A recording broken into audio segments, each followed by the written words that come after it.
Man, so much news today, huh? It looks there. The episode plan looks small, but there's a lot of. There's like a lot to talk This is about. like the yeah. this is like when the math teacher gives you 3 questions to finish at home, but it ends up being like 37 because it's A, B, Yeah, C, like D, the, E. like the exam's only like 3 questions, but like each question takes like a fucking hour to get That was through. all my physics exams, man. I pull up in the Oh, physics that's exam. so bad because if you fuck up like the Yeah, question, it's you lose over. so many marks. Yeah, it's done. You go to the physics exam. They give you 2 booklets. They give you like the booklet to answer your questions in, and they give you the booklet to like that has the questions. The booklet of questions is 3 pages long. I'm like, brother, it's over. Dude. Easy money. And then, nah, just kidding. Exams like that are the worst, man. Because every question had like related to the previous question. So it's like if you didn't get Oh an answer, if you no! didn't get an answer for D, you couldn't answer E. And if you didn't get an answer for E, because you can't answer E, you can't answer F, which is fucked. Because like That's a poorly structured exam right there. they wanted you to fail physics pretty much. That was our school was like, if you guys fail, it's better for those that succeed. And I was like, huh? I was like, Yeah, that's not right. That is not a way to hold an exam. That's the Australian bell curve, though. Though it was really cool. In like it was in like my last semester, or no, it was like a second last semester. I did web development class. Yeah. And for the final exam, because we're all like at home, there was no in class like in person studies. Yeah. The exam was like we all jumped into a Microsoft Teams call, and like he just gave us a brief, and we had to build a website according to the brief, and then we had to like submit it via the online thing. Yeah, that's good. And like, yeah, it's just build a website according to the brief, and like no one knew what it was beforehand, and like it was actually a decent, like it's no like question and answers, it's just build a website according to the brief, and that was it. Like it was actually good. That's a good exam. Yeah, especially for like the at home stuff, because all my exams, at least like my classes now aren't exams, but like previously when I was in lockdown with exams, they were all just it was literally just an exam, and I was like, fuck that, man. I was like, I'm just having my laptop open and fucking have all my notes. Fuck y'all. Well, yeah, like I didn't even like use that much, to be honest. Like I felt like I just did better like doing all my shit at home. Like I did way better. Without a doubt. My grades were zooming. Yeah. Hey Todd, I got a job at the ATO, so I'm gonna fuck you. Yo! Yeah, I got it. I landed the grad job. The man's gonna see my income. Bro, I'm gonna look up everyone's income now. It's over. Oh shit, son. Bruh. It's over. That's hype, dude. Congrats. Thanks, man. I'm excited. So I quit what's like your actual job title? So I'll be, I don't know exactly yet, but I'll be part of the IT team, like a software engineering role at in the taxation office.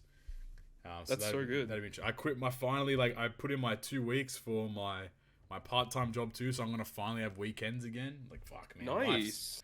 Let's go. I actually finally. I actually just had an interview this week for a full-time position as well. And nice. they said that they liked me and they think I'd fit well on their team, but I have to wait for human resources to call to give me the yay or nay.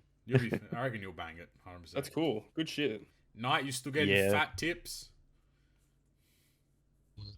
More because I moved. No. Yeah, I'm at FedEx now. How's that going? Bro, what? Man, it's pulling with the package. Let's go.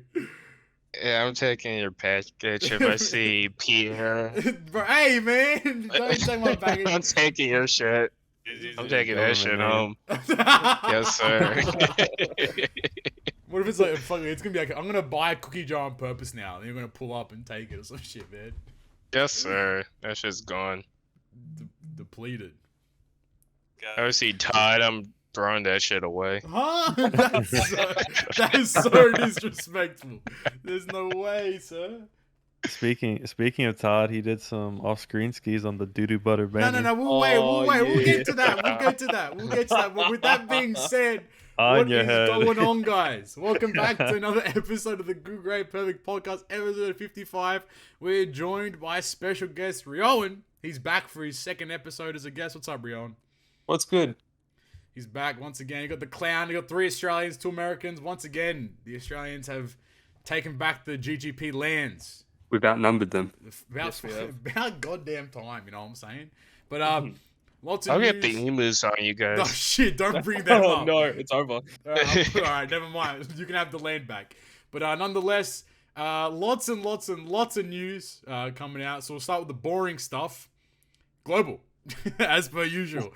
So just like Flame mentioned earlier, the King and Queen banner release on the global side of One Piece Treasure Cruise. pretty stock standard banner for the most parts, as we've noticed with a lot of banners these days. They all just copy paste from JP, and we can be pretty confident with that going forward, I suppose. But we'll have to wait and see. But King Queen banner, show of hands, who did pulls? I mean, me, Ryoiin, and Todd. Yeah. Todd pulled, Ryoiin pulled, I pulled. I did a discount multi, got nothing, and I just walked away because I realized I shouldn't be pulling. Yeah, probably. Yamso's like hopefully coming out at some point, so we'll have to wait and see. Ryoiin, how did you go though? I did some with my friend last night, so I've done 9 total. And all I got was, I got Bonnie and I got the 2 rare recruits, so that's alright. Oh, yeah, well, at least walking away with a new legend. Yeah, you take Bonnie's that. Bonnie's Pog, we take those. Yeah, pretty good, man. The rare recruits fucking suck, so you can put them in the bin. Oh, man. Those rare recruits are so dog shit. 30 Like, turns! What do you mean? I was so excited when I saw them on my screen, dude. well, I mean, yeah, I guess you technically would, because it's still new at the end of the day. 30 turn cooldown, lad. Let's go. Alright, Todd, let him know. How'd it go? So part 1, I did a handful. I went up to 6, got Queen on the 4th, which is pretty good. Let's go! I also got the Orochi and the Kandra on multis 1 and 2, so... Nice. I mean, after multi 4, I was sitting pretty good. Yep. So yeah, 6 multis happened, didn't get anything on 5 and 6, but then part 2 began yesterday, and I did the discount and didn't really get anything. Yep. I got 2 reds, but they were like pretty terrible. And then I was thinking like, what actually is on this banner? And I saw that so King obviously I didn't have at the time, and also Whitebeard versus Marco, Marco versus Shanks. Whitebeard versus Marco, shit, new unit. Whitebeard versus Shanks was there, and I really wanted that unit, so I went to 3, and luckily enough, Bad Boy King decided to show up, so that's pretty dope. And there we go. The doo-doo butter banner pays off. Yeah, it provided this time. You just have to smoke banners every time, and every time you get mad at it, call it a doo-doo butter banner. It seems like it's going to pay out. So, there you go. Yeah, that's the banner. Like, there's not much to it. Like, it's I guess it's like to be tangential, I suppose, but to add a little bit more time to this section. I think it is a little frustrating that the banners are just basically copy and paste. Not even basically, they are copy and paste. Purely because the structures are terrible. Yeah, well, first of all, the structure's terrible, but second of all, like, there's not much to kind of like deliberate or like talk about. It's like we know now exactly what the banner's gonna look like, what to expect, where it's gonna come from, like all that kind of stuff. So like, it kind of makes it a lot easier to skip or like, you know, be like, oh, this is a good banner, I'm gonna pull on it. So it's a little frustrating in that It's sense. going to be interesting when we get to that sync process on what banners are going to be like at that point. 100%. Yeah, I'm super excited to see how that's going to play out. I will never pull day 1. That's my Right, yeah, it's actually terrible.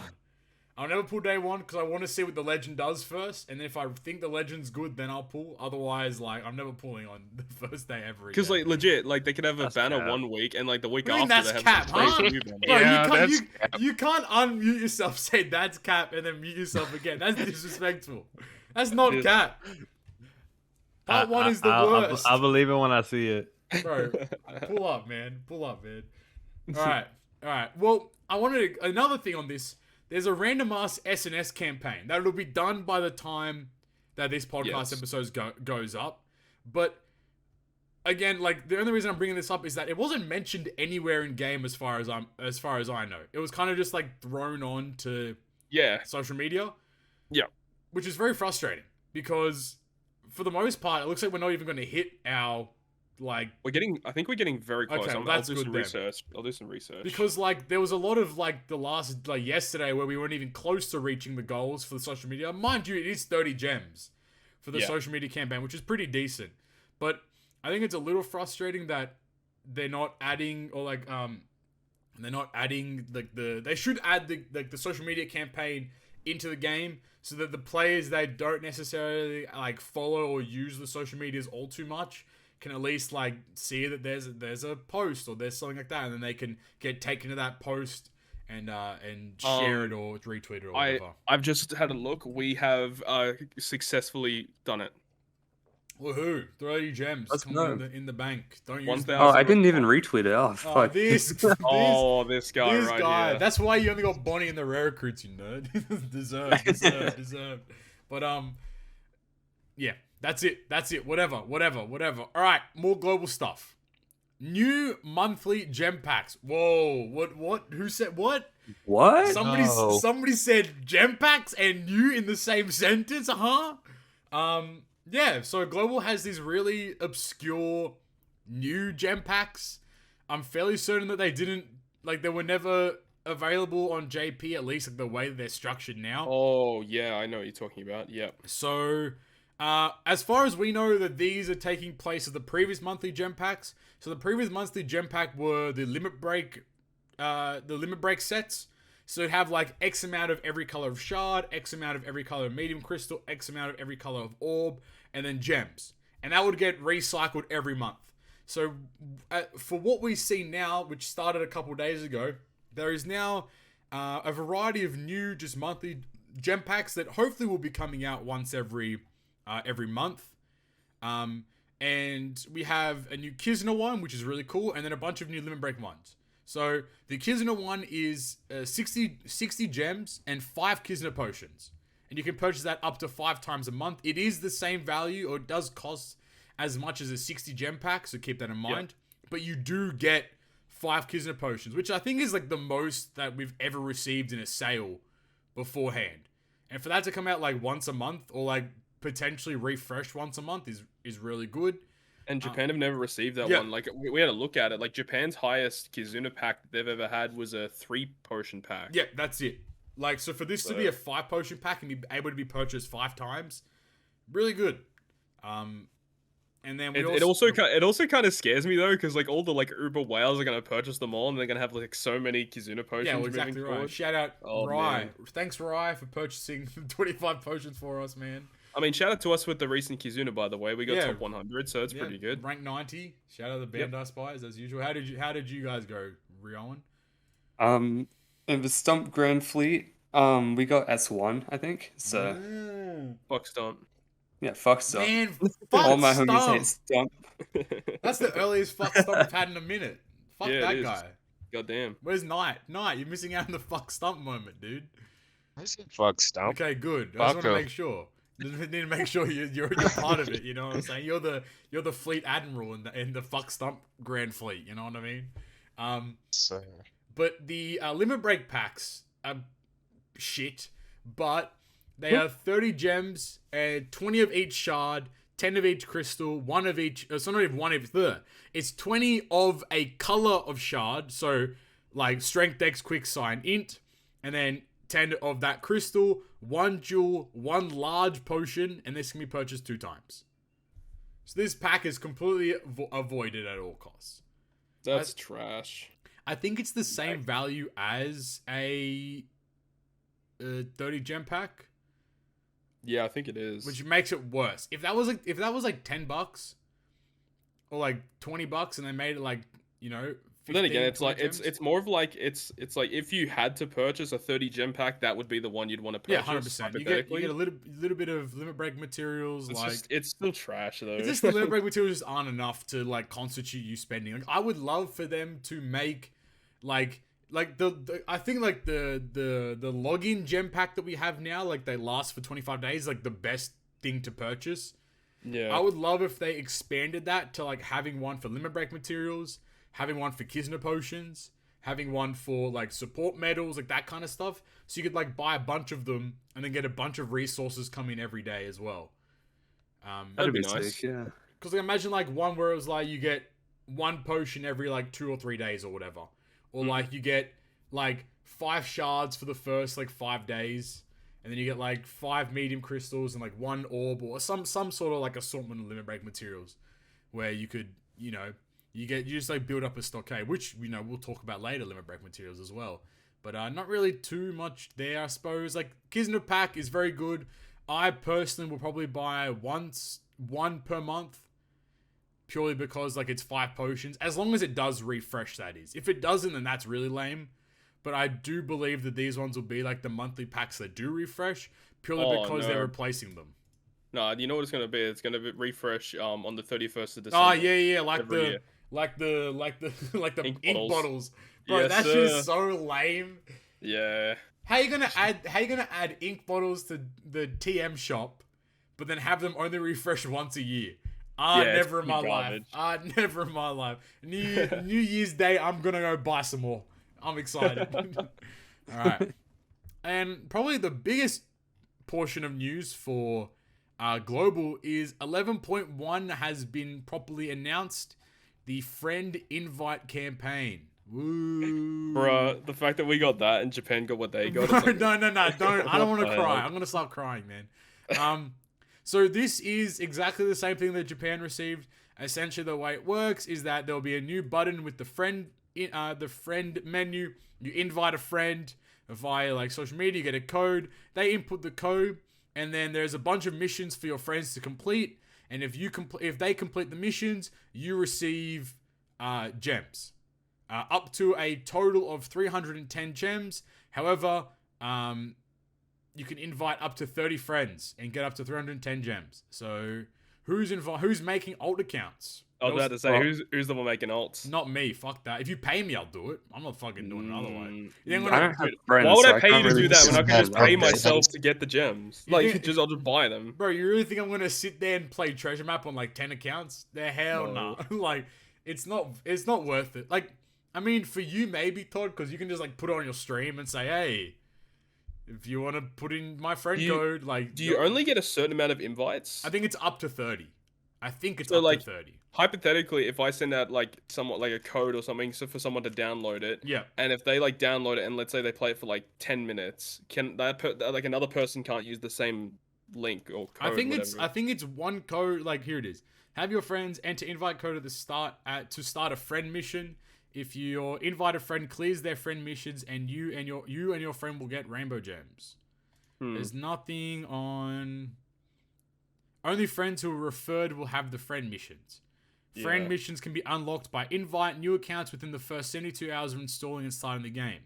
The duration of friend missions vary depending on the rate of the account's friend mission progress. What? That's weird. Friend missions will fail if there is no progress for more than 10 days. Basically, so I guess after 10 days it resets and you can get another invite, maybe? I think it's like one friend code and you can send that out to just people. Because I remember JP players were putting it on like their Twitter. And like just saying, here, like use it. So I'm fairly sure you could just like send out a friend code to like you could just put it on your stream and then people would do it.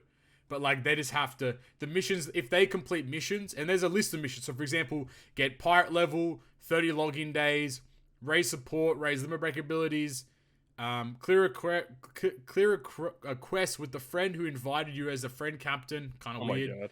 Clear one round of TM, clear one help request from Kizna, clear beginner Chopperman missions, clear intermediate Chopperman missions, and then complete all other friend missions which gives you the 50 gems. Yeah, I'm not doing this. No, neither am I. I'm not fucking. I mean, unless if you've actually got real friends that exactly they're gonna play the game, then it makes sense. Totally. Like if I had a friend that was like, "Hey, I want to play Treasure Cruise." I'm all right, sick. Don't. No, don't. Don't do it. You'll be consumed for the next 20 years. It's over for you. That's about it for global news. Unless you guys want to talk about Metal Shop here instead of in the other news. Oh, yeah, I guess. Yeah, I think it's worth it. That's huge, bro. Yeah, I forgot. Fuck it. All right, new Metal Shop in November. So before we get to the actual important part, just a refresher for this Metal Shop. Smoker, Kid, Mihawk Pro, and a Sober Mask for 400 medals. Luffy Law and Cracker for 250. V1 Big Mum, Dex Sabo, V2 Doflamingo, V2 Lucci, V1 Akainu, V1 Marco, and Kung Fu Luffy aka Godot for 150 medals. Any of those legends worth it? Dex Sabo for 150. Yeah, Dex Sabo for 150 is a shout. That's 6+. Of course. I think Cracker for 250 is okay. Yeah, Sober for 400 though I think is a little steep. Yeah, I think Sober for 400 is a little much. He's good though. I just meant like if you don't have him, like you have like a lot of. Bro, coins. you who the fuck's spending 400 medals on Legend Smoker? If you pulled King, I would say definitely get Sober Mask. Yeah, that's a shout. Alright, fuck that. No one gets at the Legends. The important part is for 100 medals, Log Vivi and Log Ace are available. Oh my days, they did it. So good. They did it, ladies and gentlemen. They've done something right for the. So bloody hell. It's been a while since the metal shop has been in the game. And for the longest time they did mention that other things will be coming at some point. And this is the first time on either version of the game that the metal shop has had characters that aren't legends. I was going to ask something real quick. Has Japan announced their metal shop for next month yet? Ooh, don't think so. Because if they haven't, we might get news today on that. Because that could be interesting to see what they do this month. In 36 minutes, we will get some sort of news. So keep your eyes out for that. Okie dokie. But yeah, the Vivi and the Log Ace, really cool. Like, for 100 medals, both of them are a steal. Like, at least like more so the Ace than the Vivi. Yeah. But yeah, I think it's really awesome that hopefully they're starting to do this. Not necessarily that it's a one-time thing, but they're actually starting to do this. Because keep in mind, again, the meme, these characters will be available until December 31st. So it sets a good precedent moving forward. So hopefully we can see other limited time characters make their appearance. Be really, really nice. I just hope that like when the metal shop updates, it's not that like they swap Log Vivi and Log Ace out because like they're available to December 31st, but they just add in 2 more characters for 100 medals each or whatever it is. So it would be cool if they were part of the permanent rotation. Yeah, I agree. I think all limited rare recruits should now appear at some point. Or all like, because bro, imagine Bonsai Kanu or like something like that for 100 medals. Like, or something like that'd be crazy. The ones that I want to see is like old treasure map rare recruits. Yep. At some point we need to get something like that. Like the being available. But it is a good step. But it's a matter of whether or not they take the momentum forward and they start like introducing this as a consistent thing as opposed to like, oh, it's a special occasion, here they are, and then they never appear again. Yeah. Yeah, true. But definitely pick up Vivi and Ace if you don't have them. I know my account now doesn't have Vivi or Ace, so I'm gladly going to be picking up both those units for sure. Huge. Very exciting. Well, yeah, that's all the boring trash out of the way. Japan. The land of the rising sun, the land of Yoshi-san, the land of JP version 11.2 Yoshi producer video. Oh, yes. Sweet mama. What a producer video. Now, yes, you will say in the comment section, but Papi, you clown on Yoshi so much. And I do. I clown on him a crap ton. But he pulled it out of the bag this time. And I hate giving him the praise, but he deserves it this time. Because he did a really, really good job with this producer video. And 11.2 looks amazing. Probably one of the best updates like in the game's history, period. I'd say. I think, period. Yeah. Like, the fact that, like, it was pretty much purely quality of life stuff, which is, and like all of it was like really like effective stuff. It's very good. But I guess we'll just like go down the list and we'll just do it in chunks and then we'll just like talk about each part. I agree. So the first thing Yoshi introduced to us is in Pirate Alliances now will have a chat feature. So essentially it works like Discord or whatever it is, but like in your alliance there's a chat box and you can send messages back and forth, and these aren't restricted to like they have to be certain kinds of text or whatever. It's like you can just chat to your alliance members. Another cool thing as well is that for people that are playing JP that aren't Japanese, you can still type in English or any other language as well. So the communication is still very available for those that it isn't restricted to just Japanese because it's on the JP version. Another neat thing as well is that there are stickers for people that aren't aware. Like on a lot of like Asian like chatting platforms like WeChat or Line or whatever, stickers are very prevalent when it comes to like communicating and stuff. So like, you know, having these stickers in for One Piece Treasure Cruise kind of makes sense. It's like emotes, basically. Yeah, exactly right. It's pretty much like emotes. Some of them are pretty. They look great. Where's my Pepe emotes though? Bro, let Yoshi know, man. Monka W. Bro, I'm trying to pull up to when someone dies in the Kizuna and just say Monka S or some shit like that. Is your Treasure Cruise Nitro? Is there Treasure Cruise Nitro? Yeah, bro, that's your gem subscription. If you have the gem subscription, then you get Treasure Cruise Nitro. If not, then nice. You're restricted to like 2 stickers a month or something like that. But what do you guys think? Do you think this is a necessary update? Do you think it's a good thing, bad thing? Like, where you guys' heads at for the chat? I mean, I think it was necessary because I know a lot of people that are in alliances, but they don't actually have like a proper Discord or something to talk in. So it's very good to actually be able to coordinate in there and share teams if they need. Yeah. Nice. Knight, what were you jumping on? Sweat man. Knight. Yeah. I was just gonna say, like, I don't know. I feel like that should have been like from day when one. they like made alliance. Yeah. Like I don't know why it literally took so about long. to say that. Yeah. And I was gonna go on with like a lot of the other updates in this. Like they're all cool, but can we all agree that like most of these things like should have been? Yes. Like, I mean, in without the a game? doubt. Without a doubt. But at the same time, I guess that's what makes them exciting, or like what makes them good, is the fact that they're finally here.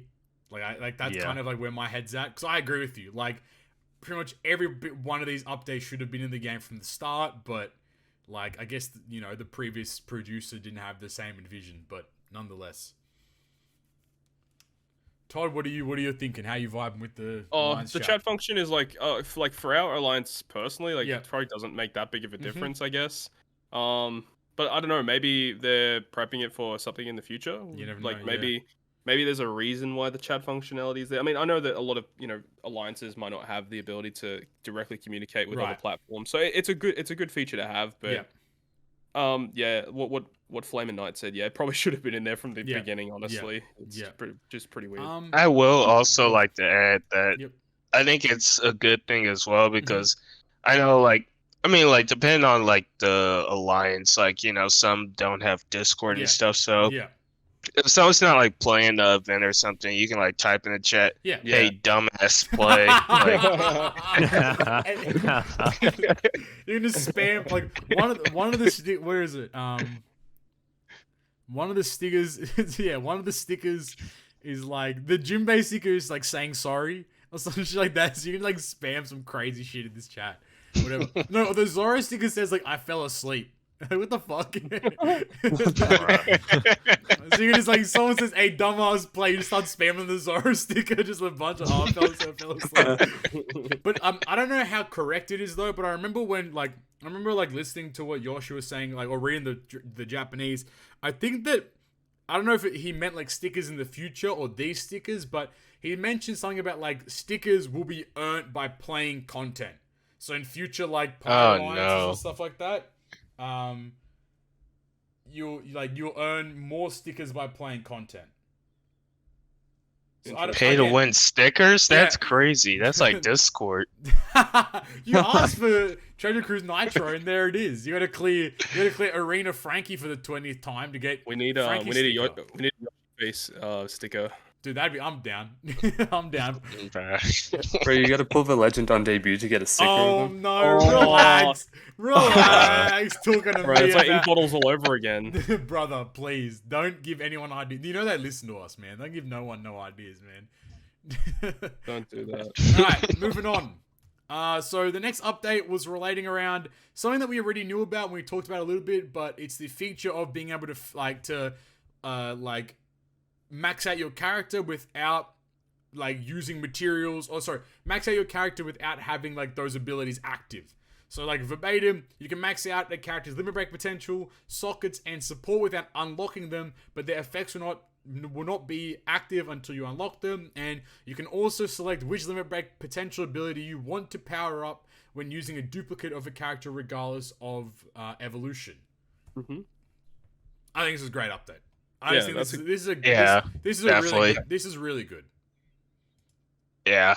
Like I remember like saving up a fuck ton of dupes and shit. So like especially when like characters have like KLB and like say you're like don't have the materials at the moment, you could just feed them shits like right when they get the LB plus, and then you can like LB key them later, which is really nice. Which is like you can even do it with unevolved units as well, which is cool. So you can just like max out a character like hella fast. Like basically from the time you pull it, you can max out every aspect of it, and then later feed the limit rank materials and feed the like power up stuff. But I really think it's good for those accounts. Like you guys remember Boris's JP account? How many like duplicate characters that guy would just keep in his account just in case of stuff. Like for people that are in that kind of situation, or like in other situations where players don't have enough limit break materials, or like they don't have time to farm TM to like get limit break materials, or like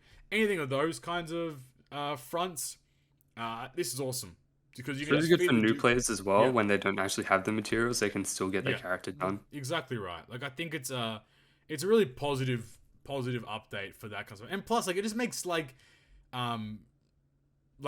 box cleaning so much easier. Like, you know, like when you feed, you pull like 3 copies of your new unit. All right, let me just feed all of them straight away, and then I can limit break the unit later or whatever.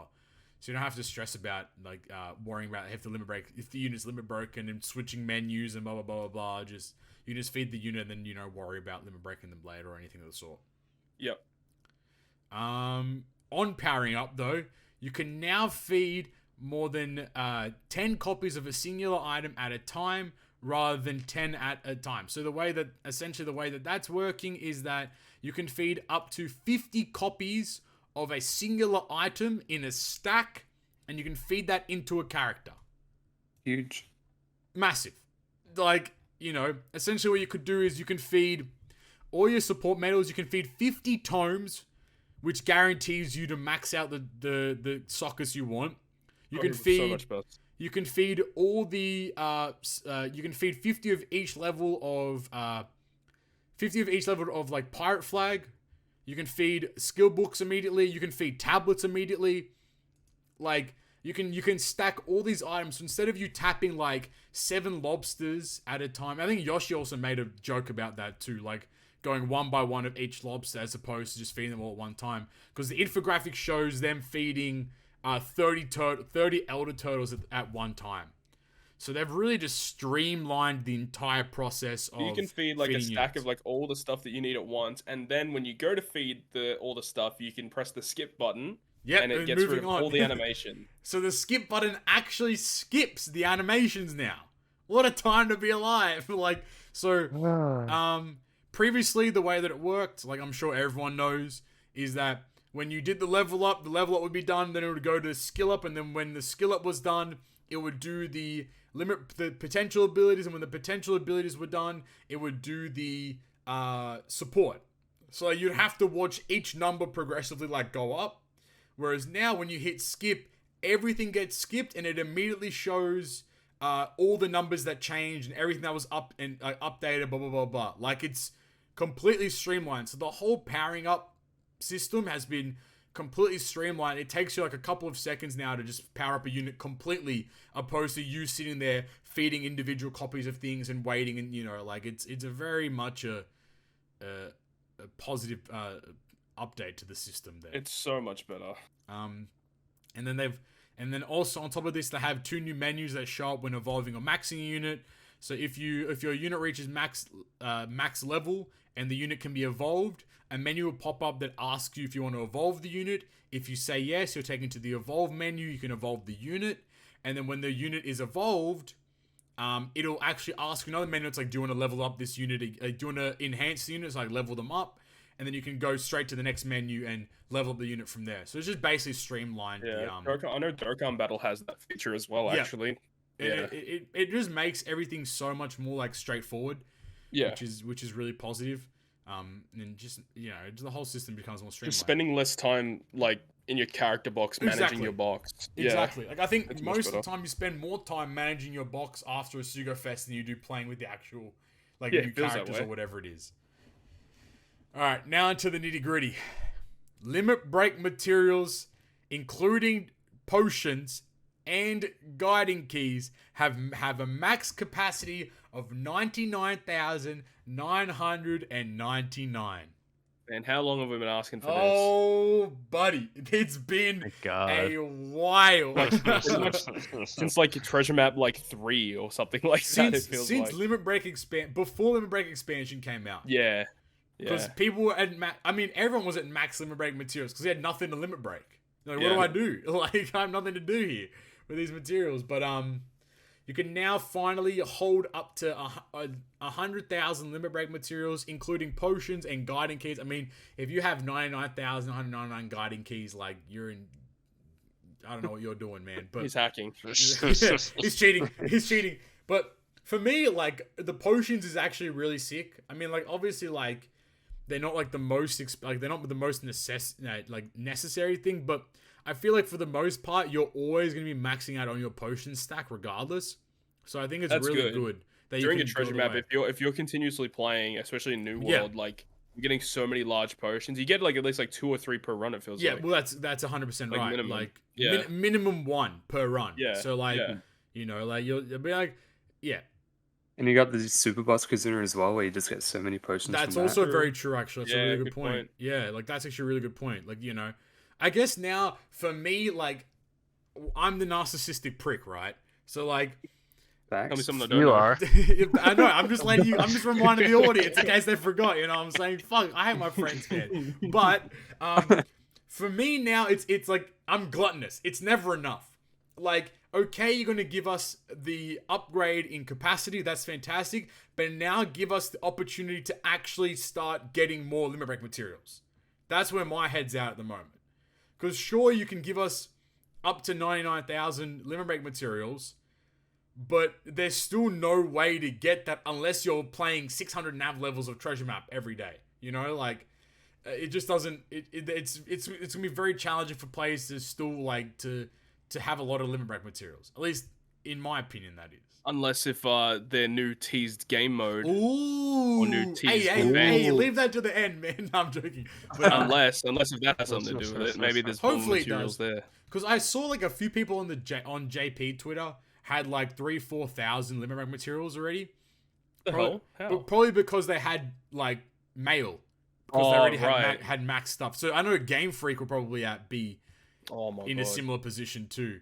But yeah, hopefully like there is some sort of update that will at least give us a second stream of limit break material income coming in as well. But again, very, very, very positive update without a doubt.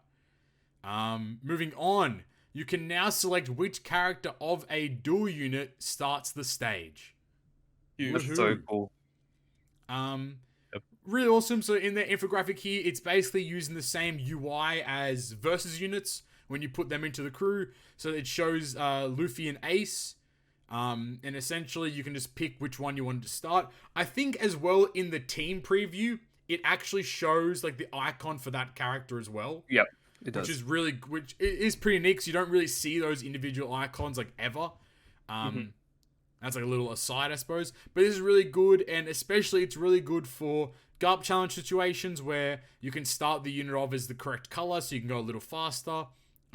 It's also very positive for for super swap units, because now you're not restricted. Because now you're not restricted to having for Sabo Ace, you're not restricted to having Sabo as the Dex unit. And I think for Ulti page 1, it's Ulti. I think. Yeah.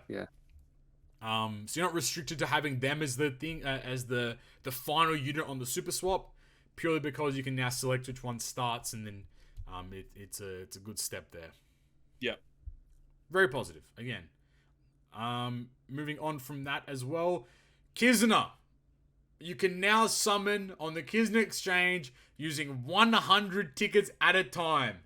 Jesus Christ, it has been a minute. My days. I'm gonna kick it to you all real quick. Take it with a grain of salt, because now that you can summon 100 at a time, there's gonna be less tablets and more items per box. You've heard it here first. I guarantee you, because there's no way. Go for it. Huh? No, I said don't give them any ideas. No, they've already got the ideas. You fucking kidding me? They've got the ideas. Like, of course they've got the ideas. Like, there's no way they're gonna say, oh, here's a 2,000 item box that has 3 of each tablet, like the usual stuff does, and you can burn through, I think what did we say? It was 2 minutes, I think. It was 1 box every 20 minutes, on average. With the 10 tickets, with the 10 ticket system. Like so to be like 2 minutes for a 2,000 item box now. So I'm gonna be the first one to say, since we got the 100 tickets now, when we get the next one. When are we getting like the whole box? When are we getting 1,000? When are we getting Yeah, like? just let me pop the whole box. That's the thing though, man. Just let me send it. Full send the whole box. But there is a cool like little UI. So you basically when you use like the more than 10 tickets, it skips the animation of like the chest falling down, and it just gives you like a menu that says you got cotton candy X3 or whatever it is. So it's a very quick way of doing it. And on top of that as well, Yoshi did slide in and he said that the candy from Kizna will finally be fixed and it'll be automatically thrown into your candy storage. Thank God. Finally. Yeah, Christ. finally. Yeah, like it's a very, very positive thing because again, that just makes like the reason why doing 25 minutes per box was 25 minutes long was because you spent like 5 minutes at the very end, selling candy in order to start again. So like now with that out of the way, you can just sit there and spam this box until like it is very fast now, which is really good. Moving on from there, we have these new gem packs. So these gem packs that same shit that correspond to your pirate level. So these are like beginner gem packs. However, if you've already exceeded these pirate levels, they'll be available for you up to 48 hours. So it's kind of a shit show, but at the same time, like the gem packs are pretty good. So if you reach pirate level 50, you get 15 gems. If you reach pirate level 80, you get 20 gems. If you reach pirate level 100, you get 45 gems and 2 of each pirate rumble scroll. No, 2 of each support medal, sorry. If you get to level 120, you get 100 gems and 1 of each rumble scroll. And if you get to level 150, you get 180 gems plus a limited red ticket, I think it is. And the prices are pretty good. So it's $1 this is in US dollars. So $1, $4, $8.50, $18, and then for the 180 gems is $27. Damn, okay. Yeah, those packs are crazy. Those packs are cracked. But they're not out yet, right? Yeah, they're not out yet. No one read the fine print that said like please wait or something like that. They're not in the game just yet. It's gonna take some time or something like that. But yeah. But yeah, it's positive because it's like 300 and something gems for like the cost of like 85, I think it is, or just a little bit more. And it's also the fact that it's just a lot of gems for a very cheap price. But I think the clown thing is that you only have 48 hours if you've already exceeded all the pirate levels to purchase them. Whereas for people that are getting up to, like, if you get to level 50, the pack pops, and then you have up to 48 hours from when the pack is released to purchase it. Oh, okay. Makes sense. So for people like us that have already exceeded 150, all the packs should be available, and you only have 48 hours to purchase all of them. Mm-hmm. So just keep that in mind when going about it. That's all the quality of life update stuff for 7.5. But we new game mechanic, pretty neat. Class super type. Man, people also been calling for this one for a while too. This has been a minute. It's the next logical step. Ever since super type came out, people have been asking for super class for a hot minute, and it's finally here. We'll get into the units a little bit later, but obviously two new legends and a bunch of new characters have released or are releasing as part of the 7.5 anniversary, which is like villains versus Luffy. That's like what the anniversary is themed around, which is pretty neat. Again, we're going to the legends a little later, but super class, it is here. And it's really broken. It's fucking busted. It is cracked. Like, it is very, very cracked. Can you stack 2 different superclasses together? Well, Ryoiin, as a matter of fact, you can, sir. Wow. So essentially, the way that it works, because there is an in-game graphic, but I don't think anyone's posted it to the subreddit because they're all lazy. But the way that it works is when you pop superclass, when you pop super type, obviously your color turns into the super type version of that color, and you get a color affinity boost. So for things that you're effective against, so like quick against strength, you're going to get 2.5 times damage. But then for things you're not effective against, like quick against dex, instead of you having 0.5 damage, you have 0.75. So you get a little bit of a buff if you're attacking things that are effective against you, effective you're against, effective that you're against. I can't fucking speak today, lads. Or things that you're bad against. Fuck, I'm gonna say simple words. Me dumb. But the way that super class works is it is a flat 1.2x stat boost. Stat boost. Yeah, pretty good. Cool. Fuck, it's really good. And then as Ryoiin mentioned just then, they do stack. So right now we have a driven superclass and a powerhouse superclass character. So if there is a unit that is driven and powerhouse, and you pop the superclass of a driven and powerhouse superclass, they will get a 1.44x stat boost. That lasts for the duration of the adventure. Isn't Germa driven powerhouse? Yep. And they also can give you super type. So so they're in that anomaly kind of position, which is really, really neat. But yeah, it's stat boosting. What do you guys think about this? I think this is more of a talking point, I suppose, before getting into the units themselves. The fact that it's funny because we knew like with super type it's 1.25 because they literally said it like on their graphics of what super type was. Yeah. But this time around they didn't actually like have a value. So No. we're like, okay, how big is this boost actually gonna be? Yeah. And then when people figured out it's actually like a 1.2, like that's so much It's just a to lot. get a free boost. It's a lot. Like it actually is a lot. Especially because like again, we'll get into the units later. These units, like their super class abilities, aren't like things that you're gonna like that you need to like save for the final stage. You can like pop these abilities as early as possible if you wanted to, and then just like have the stat boost for the whole adventure. And it's not even just like attack. You're also getting more health, and you're also getting more recovery for your unit too. So if you have a character that is like heal X amount per recovery for every perfect you hit, that's increased because of the super class. Like it has the potential to be very broken, especially like if you're stacking multiple super classes and you're able to do that, like bruh, it's gonna be crazy moving forward. I think there was also a thing as well that I don't know if you mentioned, but I saw you posted somewhere. It was the fact that with HP, your max HP value increases, but your current HP value stays the same. So there's a little bit of iffiness with that part, I suppose, because that could affect a lot of like units and a lot of abilities going forward. Yep. Which is fair enough. Like you can't have it like perfect. There needs to be some sort of like downside, but for the most part, that shouldn't really affect too much.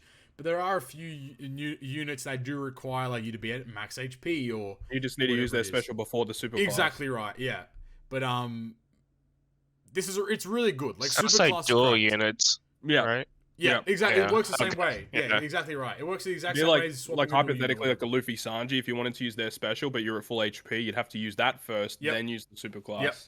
Yeah, exactly right. But yeah, super class is cracked. Like it's really powerful. Because it's just a flat stat boost. Like, and I think like in my mind, it's better than super type, at least for the time. I don't know, we'll see in the future. But for me, it's better than super type because you get a flat stat boost irrespective of what color you're tapping against or what you're fighting against. It's just a flat 1.2x boost. Whereas with super typing, you only get the actual stat boost if you're versing a color that you're good against or you're versing a color that you're bad against. That might not be right, but I think that's how essentially super typing would work, though. That's correct, yeah. Yeah. Like, that's where I'm like, well, like, super typing doesn't really do much unless you're a Psy unit versing an int boss or whatever. So, like, it's better in Kizuna.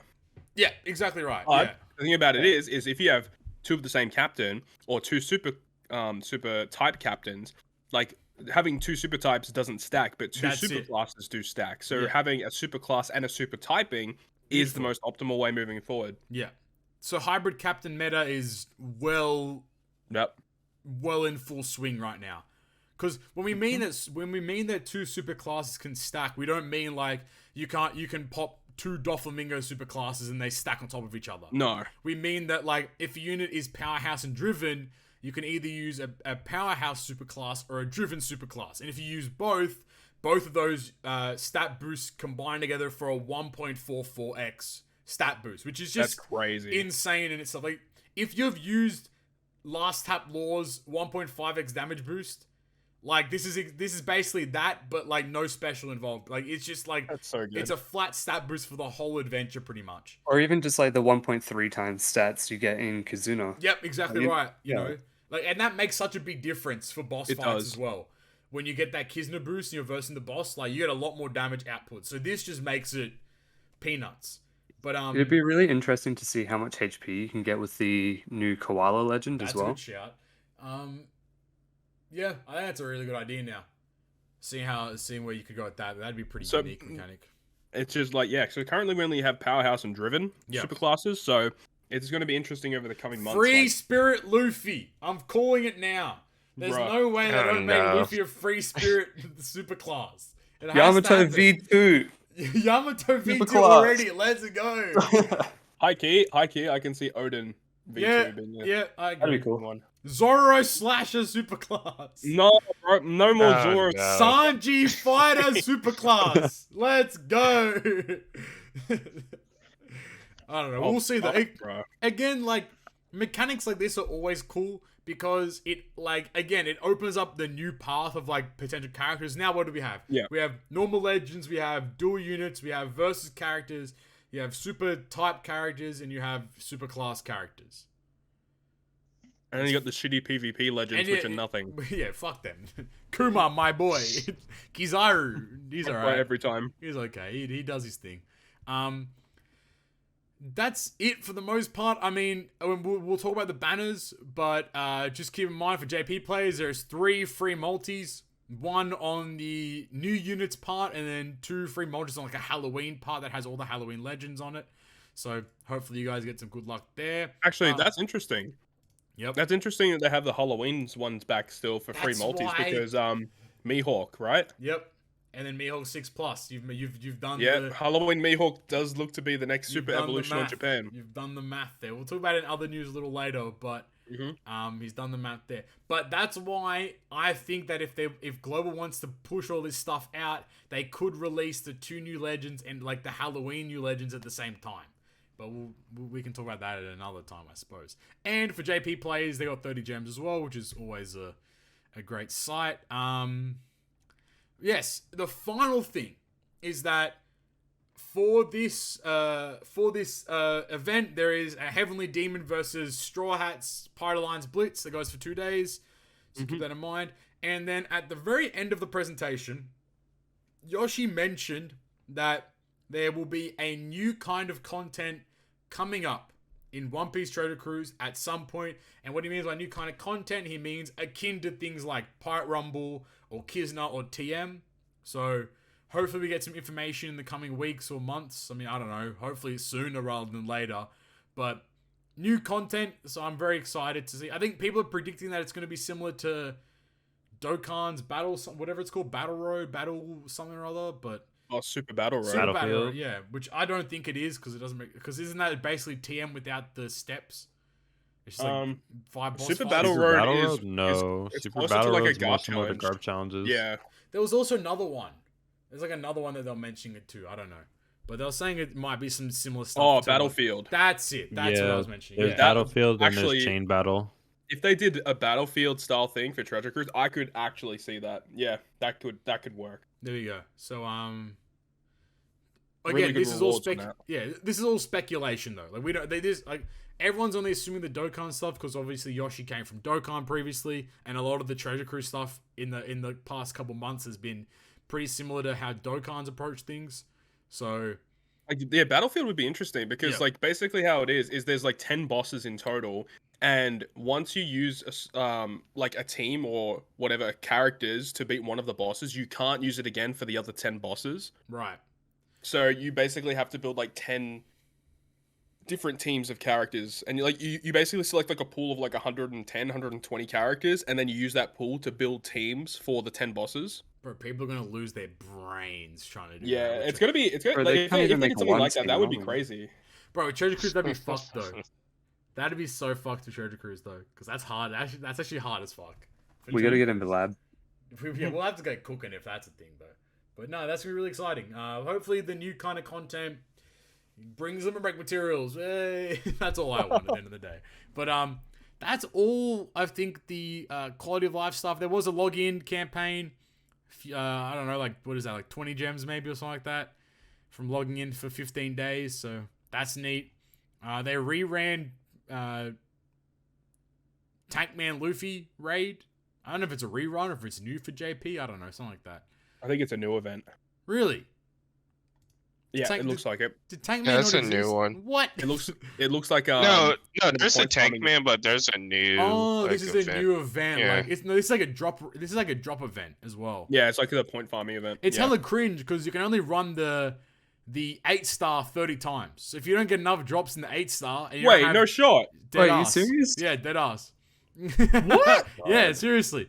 You can only run Nah, there's no way. There's no way. No, bro. it is dead ass. You can only run the 8-star 30 times. Well, then surely they give you enough like material. Wait, is there? No, the Crack is the free-to-play because unit. Kata Crew and Doflamingo give you 2 extra drops each. The new rare recruits in the event Cracker give you 1 extra drop each, and then a bunch of the Halloween units give you a 50% chance for an extra drop. So it's a drop farming event. So if you don't have all the new units, good luck. Good luck. What? This is dumb. Yep. 2 steps back. Great event. How many times? 1 step forward, 2 steps fucking back, man. I've said this since the day Yoshi came. Not the day since he came, and I won't cap. Yeah, because Yoshi never misses, right? Yeah, remember those memes? Fuck, Yeah, man. bro. Rest in peace. I was gonna quote tweet that image and be like, I fucked up or something like that. That's like a funny stuff. I might do that still. Hey, don't tell anyone. But yeah, it's a really weird event to like. Hopefully, you can get enough to get the stuff. That rhymed. But Yeah. if you can't, like, God It forbid. wouldn't make any sense. It wouldn't make any sense if you couldn't get it all. Like that's dumb. God forbid you have to farm the 4-star island. Unless to if get it's unless it's guaranteed like limit break drops per run. No, it's not. It's not points, lad. It's drops. It's Yeah, that's what I mean. It's based upon homies and donuts. Yeah, what I'm saying is because like to max the free to play unit, I would assume like you would get good drops for the Bro, that limit break ones, right? might not even be the case, man. They might have. I don't know. Either way, that sounds stupid. Rewards include legend tickets. These are the Chop Man rewards. Yeah. Legend tickets, gems, support medals, event, Charlotte Cracker, limit break The Cracker's materials, guiding stones, and Pirate Rumble scrolls. Cracker's pretty good too. Cracker is pretty good. We'll get into that. He's alright. He's alright. Alright, that's about it. Keep in mind there is a lot of bugs with the update, unfortunately. Mm-hmm. There's a bug with the chat function that just like doesn't work. So that's great. I think you get like timed out if you spam emotes or like stickers. So again, keep that in mind. And there's like Wait, what? Yeah, I saw like a snowman got a warning because he was spamming the Zoro sticker or some shit, which is hilarious. But What the hell? and he was like, "Oh shit, did I get kicked from my alliance?" But he's like, "No, I didn't get kicked, but I just got like a warning." But there is a list of characters that when you go to power them up, they do bug out or like you get an error code. So again, keep that in mind. I'm not gonna read them all out because there's like 20 characters. It's not worth me reading them all out. Read 15. All right, I'll read 15. So you have rare recruit sign Mr. I'm not fucking joking. All the East Blue limited rare recruit straw hats bug out, so that's great. But yeah, get excited. So just be careful when feeding that kind of stuff. So if you see any errors, just be aware. I think the chat functionality was was fixed. You just have to refresh your game. Oh, also on top of that too, there are new bounty missions, which is pretty neat. And so any bounty above 100 million will give you 10 gems, 10 gems instead of the usual 5, which is cool. It goes up to 200 million, which is Bartolomeo. So pretty neat there. So that's always nice. The more bounty missions. I've noticed that like the bounty rewards are actually really good. It's just like, five gems, especially in the early levels, because whenever you get like a huge amount of bounty, you just like get so many gems back to back to back. It's so good. Exactly. Like it's a lot of gem output from it. So it's really cool that they've continued to update the bounty shop man missions as well. Yeah, so that is neat over there. I think that covers all the update stuff. Yeah, I think so, yeah. I think that's it. Alright, now to the creme de la creme. 7.5 anniversary units, V4 category, V3 Doflamingo, super class debut characters are our 7.5 anniversary units. The banner I know is... Todd had cream in his pants Bro, when Todd he saw was... that. I know Todd fucking lost it when Katakuri popped up. I guarantee. Oh man, that animation, that's exactly what Bro, I the animation is such a Dokkan like anime quality as well. Like, it's crazy. It's so good. Both of them look great. I agree. Let's talk about the banner first because it's fucking shit. Yep. It is bad. Like, it is really, really bad. Horrific. Down cataclysmic. Down Katakuri, man. Like the unit himself. So on part 1, multis 1, 2, 3, 5, 6, 7, 9, 11, 13, 14, 16, 17, 19, 21, 22, 24. Guaranteed legend or rate boosted character. Amazing. 4, 10, 18, 23 guaranteed legend. Multi 8 guaranteed limited legend. And then 12, 15, 20, 25 guaranteed super limited. So that's for part 1. Then part 2 and part 3. Part 2 is Katakuri. Sorry. Yeah, part 2 is Katakuri. Part 3 is Doflamingo, I believe. Either way, doesn't matter. They're the same. Yep. Multis. 2, 4, 5, 6, 8, 9, 11, 12, 14, 15, 17, 18, 19, 21, 22, 23, 25, 26, 27, 29 guaranteed legend or rate boosted unit. 3, 7, 13, 16, 24, 28 guaranteed legend. 10 and 20 are guaranteed limited pool, and then multi 30 is guaranteed Katakuri and guaranteed Doflamingo in their respective parts. What was the red rate? 10%? 10%. Okay. So pretty standard now for like banners these days. 10% red rate, 15 units more or less of the time now. So it's, yeah, a lot of the new batch banners will have like 10% red rate. But it kind of equals out either way because they have more legends on the banners. If they reduce the amount of legends on it, these banners fucking great. Every banner should pull on pretty much. But yeah, no, fuck you. No, good one, Bandai. Thanks, Bandai. So part 1, you have Katakuri and Doflamingo available, plus Lucci's available, Reiju, Whitebeard Shanks. So pretty decent. Part 2, you have Katakuri, Ulti Page 1, and Lucci, Reiju, King, Whitebeard Shanks. And part 3, you have Doflamingo, Queen, V3 Blackbeard, Moria, V2 Kaido. So part 2 has the better legends, but part 3 I think is kind of mediocre, which is whatever. But the important part, the units themselves. Oh, also we have a rare recruit Caesar and a rare recruit Hody. So they're very much going for the theme of versus Luffy, all the villains and stuff. But without further ado, gentlemen, V4 Katakuri. Yes, sir. Captain, boost the attack of powerhouse characters by 5x, boost attack of all other characters by 3.75, HP of all characters by 1.3, increases the rate of matching orbs for powerhouse characters, and recovers 50% of damage taken at the start of each stage.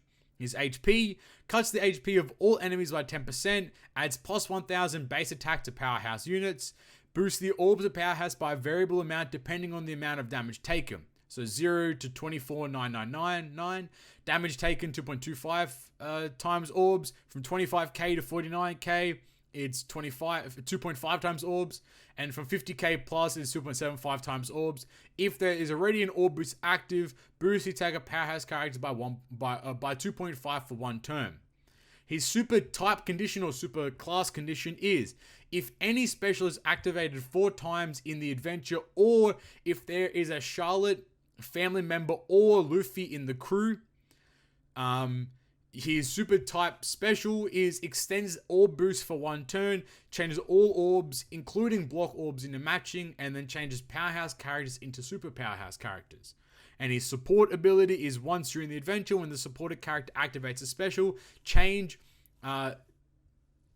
that changes slots, boost the attack of powerhouse characters by 1.75 for 1 turn. Wow. All right. Wow. A lot to digest there. All right. Captain ability. Powerhouse 5x. Rainbow 3.75. All characters 1.3 HP. Increased matching orb rate and 50% damage taken recovered at the start of each stage. Yeah, I mean, it's fine. What do you guys feel about obviously because it's super class, so it's a single class captain. How do you feel about him just being a powerhouse captain? Yeah, pretty bad. Yeah. Yeah, I don't think it's that good. It's not that good. No. I don't understand why they did it like that. Like 3.75 Rainbow is so shit as well. Like it just yeah. To be honest, like 2022 moving forward, like I'd never want to see that again. 3.75 is if it was like 4.25 or 4, at least like 4x. 4x, 4.25. Yeah, that's like barely cutting it. Yeah, well, it would be 4.2 with superclass. That's if they're a power. I mean, if they're a powerhouse though, they're already going to get the 5x regardless. Oh yeah. So like, yeah, Right. get a list, jabroni. Nah, but yeah, I don't know. The captain ability is kind of meh to me. I talked about it in my video as well, but like the thing is it reminds me so much of when Super Type first came out. Yeah. Where they were just like boosting one color by 5x and then Rainbow 3.75. Yeah. And it just feels like these batch of characters should have probably released like earlier this year. Yep, I agree. Yeah, I don't know, because like just mono class is just not doing it, man. It just doesn't make sense, like you just mentioned. It doesn't make sense for them to like copy the similar pattern of the initial super type units. Yeah. Now, like you have legends coming out that are color class flat 5x. Yeah, like what's the point of super class of that? I mean, super class obviously is a really broken mechanic, but like why would you use these characters as captain when there's so many other better captains you could use, right? Exactly right. Like it's like the only reason you're using this captain is for the 1.2x stat boost. Like what does that take him to, like a 6x? I mean, it doesn't take him to a 6x, but like yeah, it's like 6, so like okay. But like at the end of the day, like it doesn't change the captain boost. It just, I don't know. Like the captain's kind of meh. All right. Special. But, like the thing about it is that he does give you more matching slots. He does heal every time he moves into a new stage. Like that's still going to be very good. And the thing about it is that if the enemy gives you that really annoying buff, the debuff, the one that you take damage instead of healing, that could kind of destroy Katakuri. Yeah. I actually don't know how that works. Like, do you just die when you move to the next stage? Like, how does that work? I don't have no idea, actually, to be honest with you. So I don't think so, no. Because I've used Sanji Pudding in the Garb challenge for that, and you don't take damage when you heal like that. Okay, really? Yeah. So okay, that's pretty good then. Maybe that's like external from healing or whatever it is. That's like its own like. It's also like you don't heal with. Well, you don't take damage with pinch healing as well. Really? Yeah. Interesting. It's just recovery orbs and maybe auto heal. But like the one that like Doffy gives you on the collar. Yeah. No shot. Yeah. All right, I'm gonna trust Ryoiin here. I don't know. Yeah, I don't know. I'm not sure. I trust you. I don't know. Taking your word for it. I need to see it. We'll have to wait and see at some point. Someone's gonna put a video up somewhere. I mean, surely at this point now, because Worst Gen is out on JP. Yeah. Like, so surely people would have put up videos of them just getting fucking obliterated with using Katakuri. So I don't know. Special. Oh, but the one on Worst Generation though is only recovery slots. Okay, that is true. Yeah. Okay. Yeah, but the special. I don't know. Hopefully someone figures it out or shows me a video of them just getting obliterated. That'd be hilarious. But HP. So 10% HP card, 1000 base attack for Powerhouse, or boost depending on how much damage you've taken. And then if there's an ore boost, 2.5 times attack. How do we feel about the special? It's solid. I don't know. Like I feel like when we have like Lucci, like he's like literally. Really that's my he's comparison really mad too. Lucci's right there. That's my comparison too. Like taking damage to his whack. Katakuri's not that good. I'm gonna kick it to you real quick. It's just not that good. Like Lucci by himself better than him. I don't think he's bad. He's not a bad unit. No, like I you don't can think still so use either. it for content. It's like, why would you though? When there's like That's so the many other issue, units though. you could use. Lucci Exactly. just released. Lucci's on this banner. Like, but like the super class is what they're pushing, and yeah, when you think about it, super class is very broken. And the thing is this guy does give you a full board of slots with his super class that cannot be interrupted. Like Lucci can't do that. Yeah, that's true. Shit, just run versus the Kainu. Hybrid with Lucci, so you get a 3 times orb boost instead. Or you can use your new boy King. Yeah, King or Queen can work well with this guy.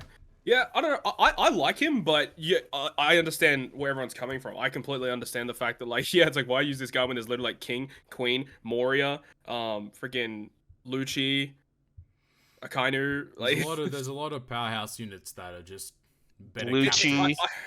Bluechie, yeah, let them know. Odie? Hody, yeah, true. Hody's let actually them bogus. know. I hate the fact that they started Superclass with Driven and Powerhouse. That's the problem. Yeah. Like, they should have given it to a class that actually needed it, like Fighter, Striker, Shooter, maybe even Cerebral would have been interesting, right? I don't know. At least they're not saying int. That's true. I mean, int doesn't exist anyway, so it's fine. But, like, I would have just much rather the captain ability to be like, okay, like, Powerhouse is the main crux of this unit, but it's no different from, like, you know, from, like, what is it? Like, Yamato has all this, like, external stuff, like Free Spirit or whatever it is, but then also has the super type on top of itself. Like, why can't you make category, like, boost multiple classes, but then obviously the super class is only effective for one class? Like, restricting his captain ability to one class just makes it immensely worse than what it could have potentially been. And it's just so backwards to me because, like, it's just so archaic. One class captain just isn't enough. 5x as well, it just doesn't cut it. Like, Lucci's right there, 5x captain to color in 2 classes. You know, one of them being Powerhouse. So, like, I don't know. It just doesn't really it doesn't cut it for me. Nah, it's weird. I will say though, and I'm sure we're going to get into it in a second. Yeah, I really do like his super class. Is that what it is now? Super class. I mean, that's, I don't know. Whatever we kind of want to make up. It's where the super type, same shit. I like his super type effect. Yeah, well, and another thing as well that's really cool that I hope they continue to do moving forward is the condition for his super class. I agree. Oh yeah, where it's really either a character or do X thing during the quest. That's good. It helps out a lot because you're not restricted to having any of the Charlotte units or a Luffy unit. Yeah, like, we already know, like, some super type units, their condition is freaking trash, right? Yeah, well, exactly. Yeah. Like, Hawkins. Hawkins, has Sweet Commanders. Sweet Commanders is trash, yep. That's a hard one to do. You know, there's tough ones. I mean, Magellan's pretty difficult at times if you end up using him as a captain, but yeah, having the option where, like, use a Luffy character, which that's not very hard. I mean, for Powerhouse Luffy, like, there's a couple. Nightmare Luffy, and then baby. or a freaking Charlotte family member, which is not bad. No, but just Big Mom, baby. That's about it. Look, I will say plus 1,000 base attack boost to Powerhouse Pog, but again, Lucci already does it.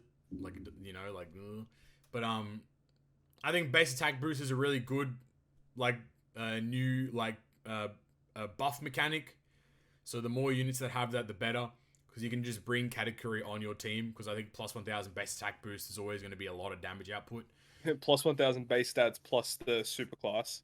Yeah, exactly. Well, then you get it becomes like 1.2k instead of 1k. So like it actually gets a little better in that too. So like it definitely is really good there. Super tight condition. So we mentioned all that. So 4 specials or Charlotte family or Luffy.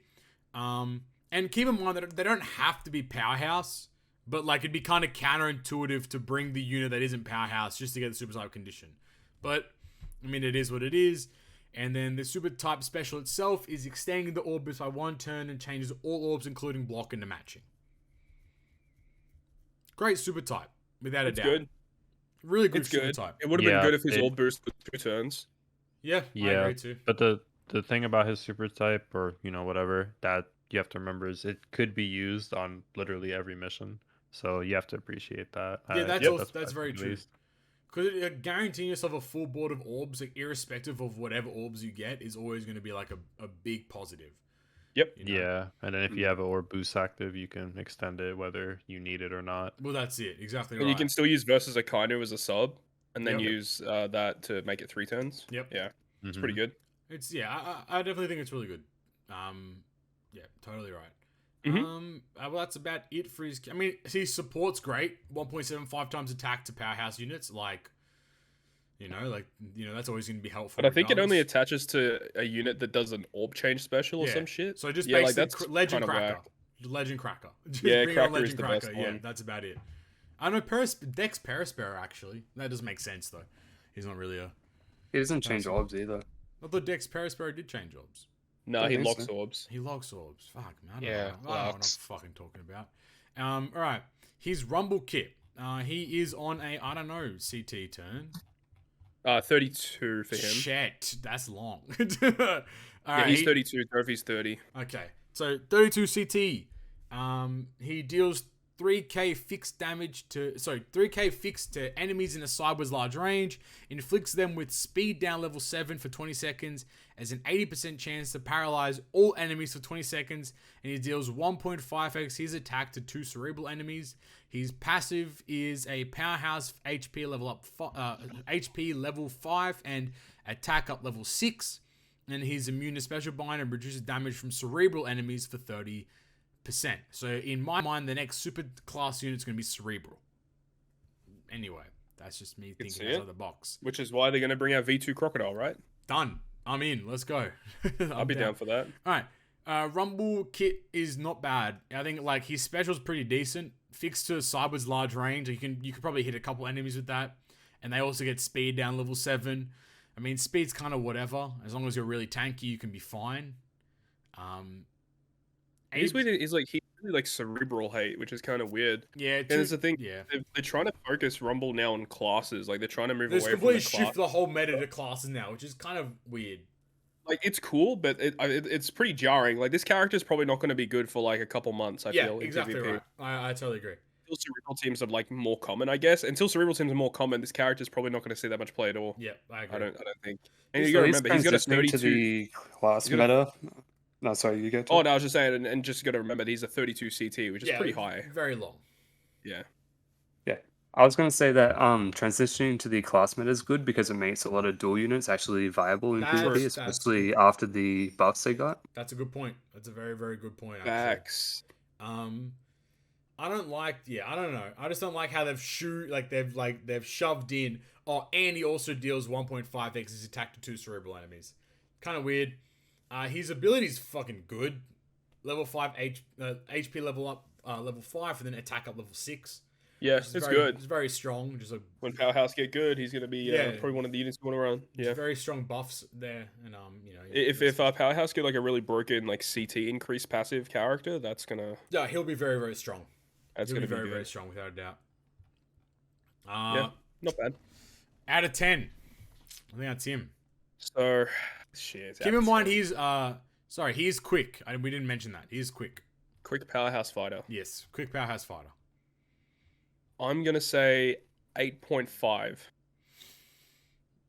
I'd be around the same ballpark, about an 8.5 as well. I just think superclass is insanely broken. I think that's what carries him hard. Yeah. I think he's better than V3 Kata Curry. So that's a good thing.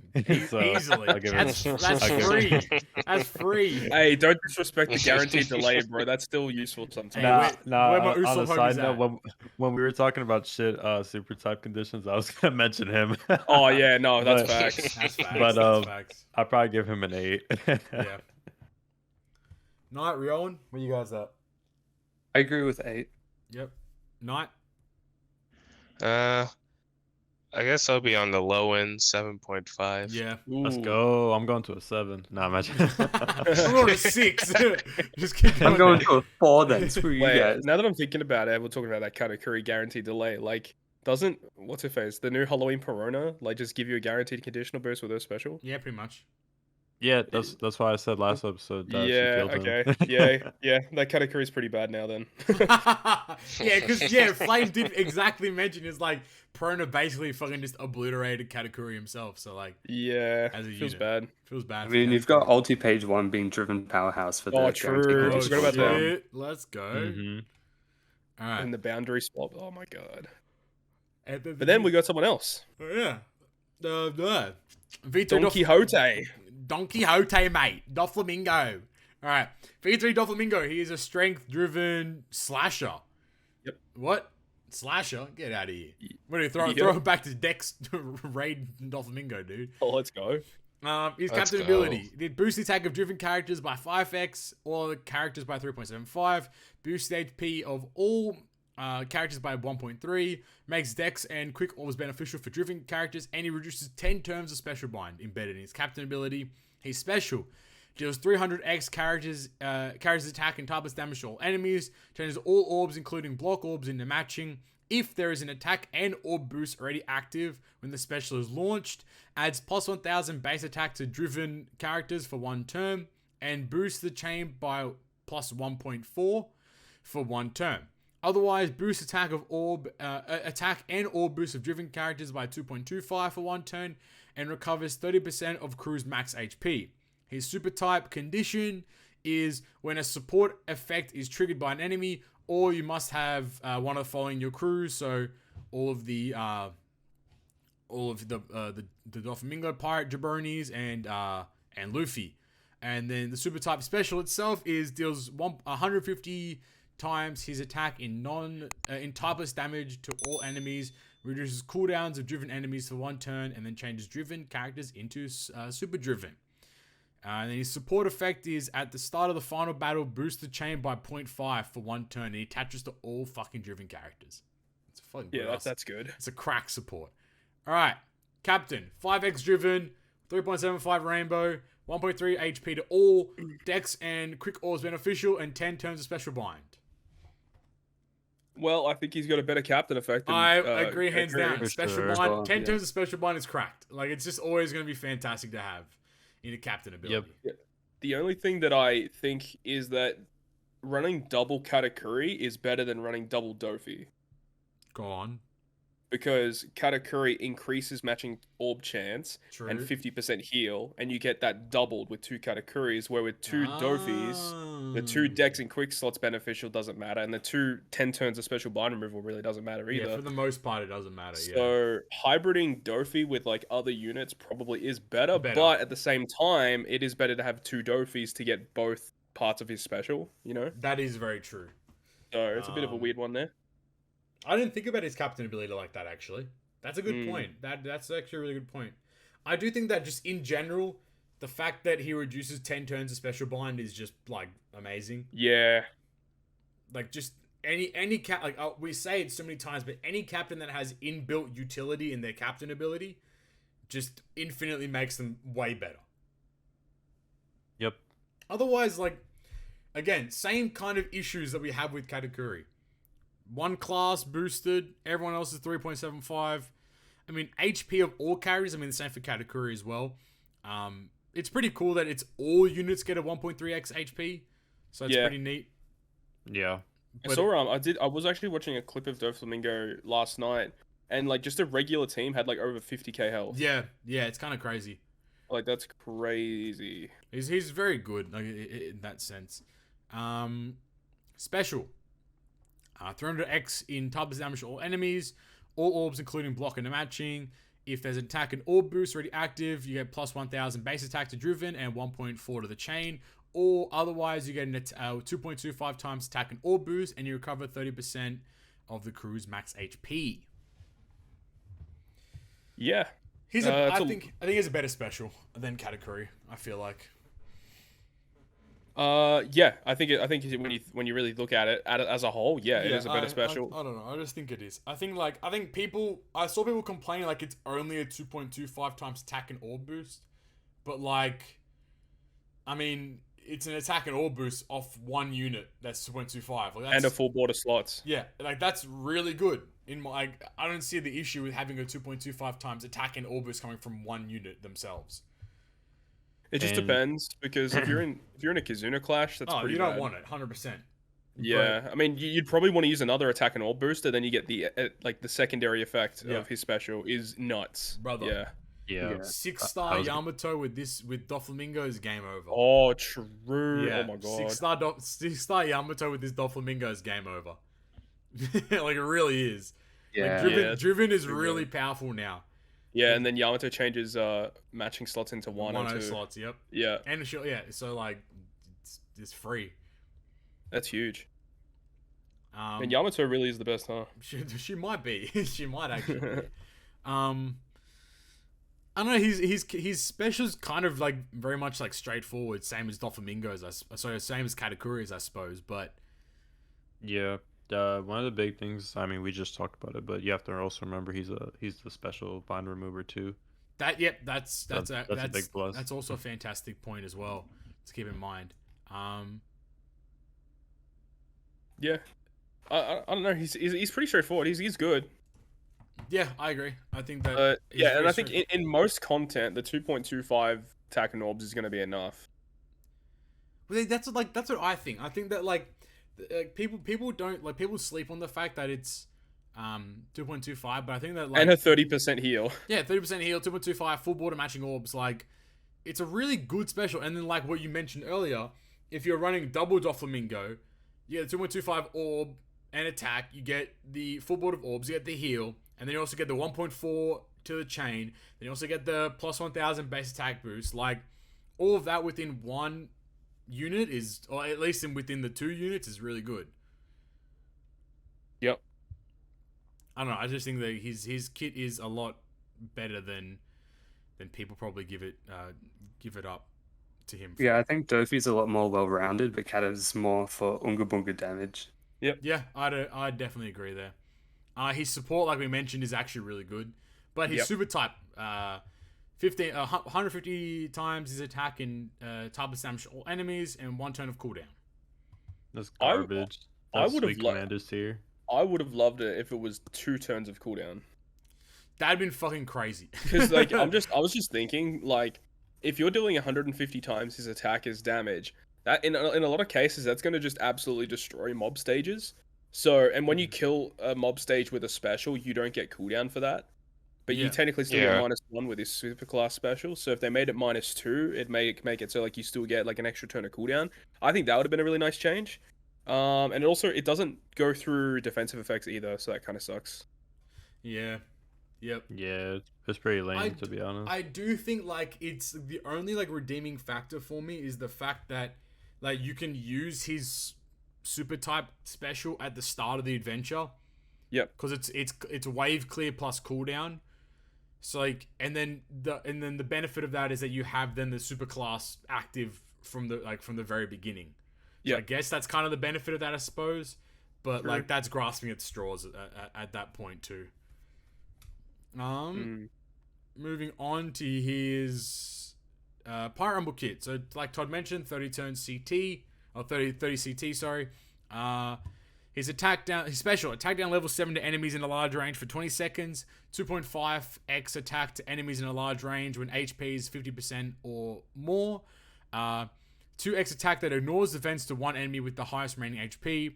His ability is level 5 attack up to Driven and level 4 speed up, and powerhouse enemies down level 3. And then he's immune to bind, and he reduces damage received from powerhouse enemies by 30%.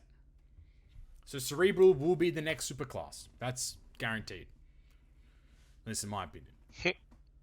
Makes sense, yeah. I think his special's really good. I think level 7 attack down to enemies in a large range for 20 seconds is actually really strong. I mean, being on 30 CT is kind of lame, but at the same time, like, him on a strength team is really powerful, I feel like. Yeah, and the thing is he's boosting Driven, and Final Tap Kid is also Driven. Amongst the same thing, yep. So you Final Tap Kid plus this guy against a Dex team, bro, it's like it's already over. It's over before it even began. Same thing as like a lot of the quick units on the quick team are powerhouse units as well. So like you're not going to get a lot out of it, but the level 3 HP down to powerhouse enemies in his ability is also pretty good too. And then the damage output, 2.5 attack to enemies in a large range. That's always fantastic. That's a lot, yeah. And when HP is 50% or more, so probably most likely like the first special you pop, if he survives, obviously, you deal 2x attack that ignores defense to one enemy with the highest remaining HP. So like, it's gonna hit so hard. Yeah, it's a big bink. Like it's a lot of damage coming out from one unit. So, I think Doflamingo is better and is really really strong in PvP. So he'll slide into the strength team immediately. And then like as you guys mentioned as well, when classes start to come up in the next couple of months, the Driven team will be very strong because Doflamingo's a very like debuff focused, but also a lot of damage output too. Immune to action bind's kind of nice. Yeah, 100%. Yeah, just getting full immunity is really nice. Yeah. All right. Especially because you can put Moria on the Driven team as well with him. Yep. You can. That's a good point. Sure. That's a good debuff. That's a good defense team actually. V3 Blackbeard's really good. V3 Blackbeard will make a comeback on the Driven team. He's a beast. Yeah. All right. Out of 10, Doflamingo. I don't know, man. Like they feel like almost the same to me. I'd probably rate him also 8.5. I think if I gave Katakuri an 8, I think I'd give Doflamingo an 8.5. I think Doflamingo is slightly better than Katakuri. I kind of want to give him a 9, but I'm not going to because I don't like his super type, and the first half of his captain ability is kind of ass. Yep. So I will give him an 8.5. Nice. You literally said everything I was going to say. There you go. Yep. 8.5. Knight. I'm gonna give him an 8 because he's just basically V2 Doffy, but he went to school and he graduated.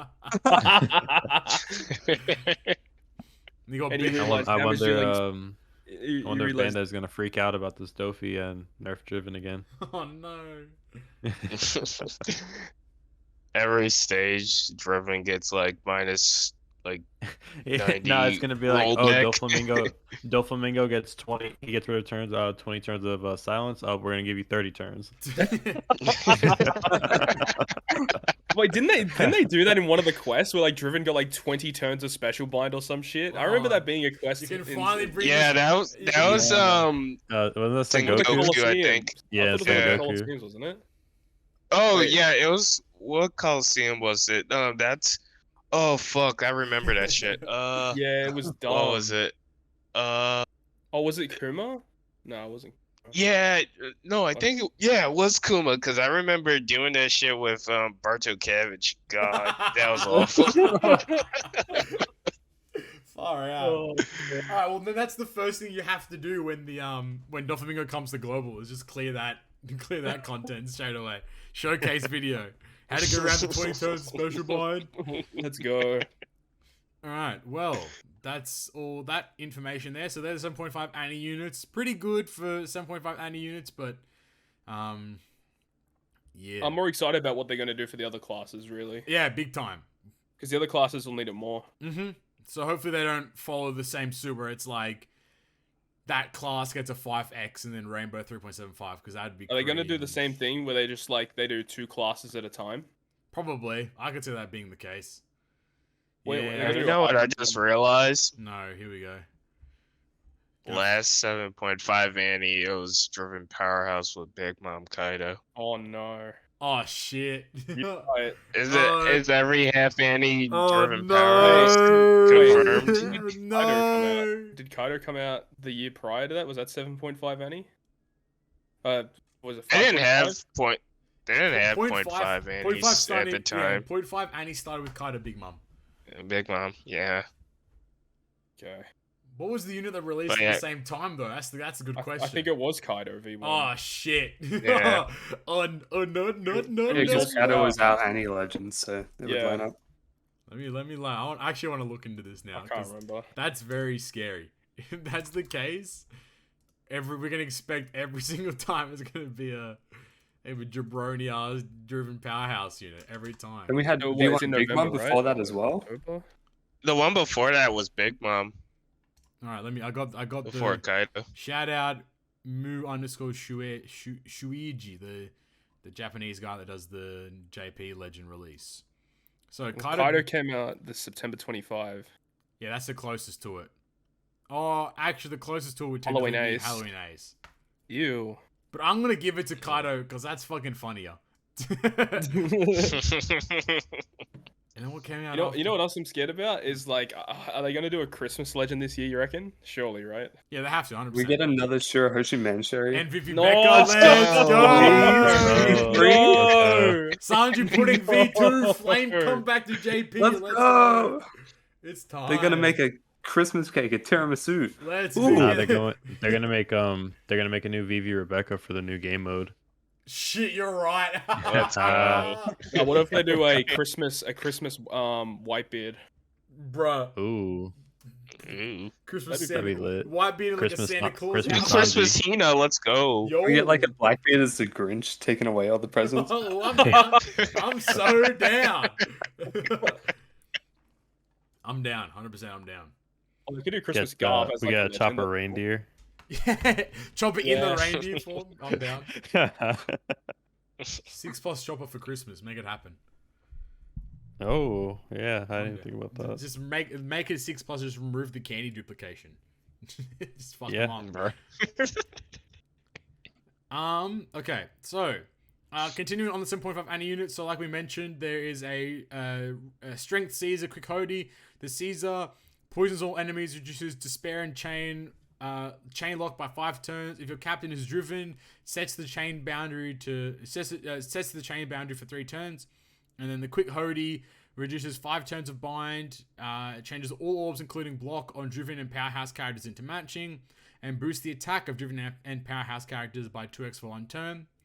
And the event Cracker, free to play, is changes own orb including block orb into strength, boosts the color affinity of driven and powerhouse characters by 1.75 for 1 turn, and reduces enemies percent damage reduction and threshold for 2 turns.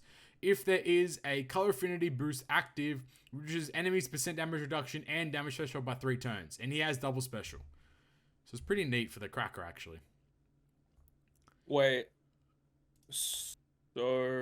Cracker in turn reduces 5 turns of threshold. Yeah, but what I'm wondering is like, if you have color affinity active before you activate his special at all, does that remove 5 turns immediately? I think it would remove 3 turns in the first pop and then probably, 3 turns in the next one. Yeah, that's so probably what it is. You remove 6 turns instead of 5 total. Yeah. That's a good point, though. Like, that's actually smart, a really good shout.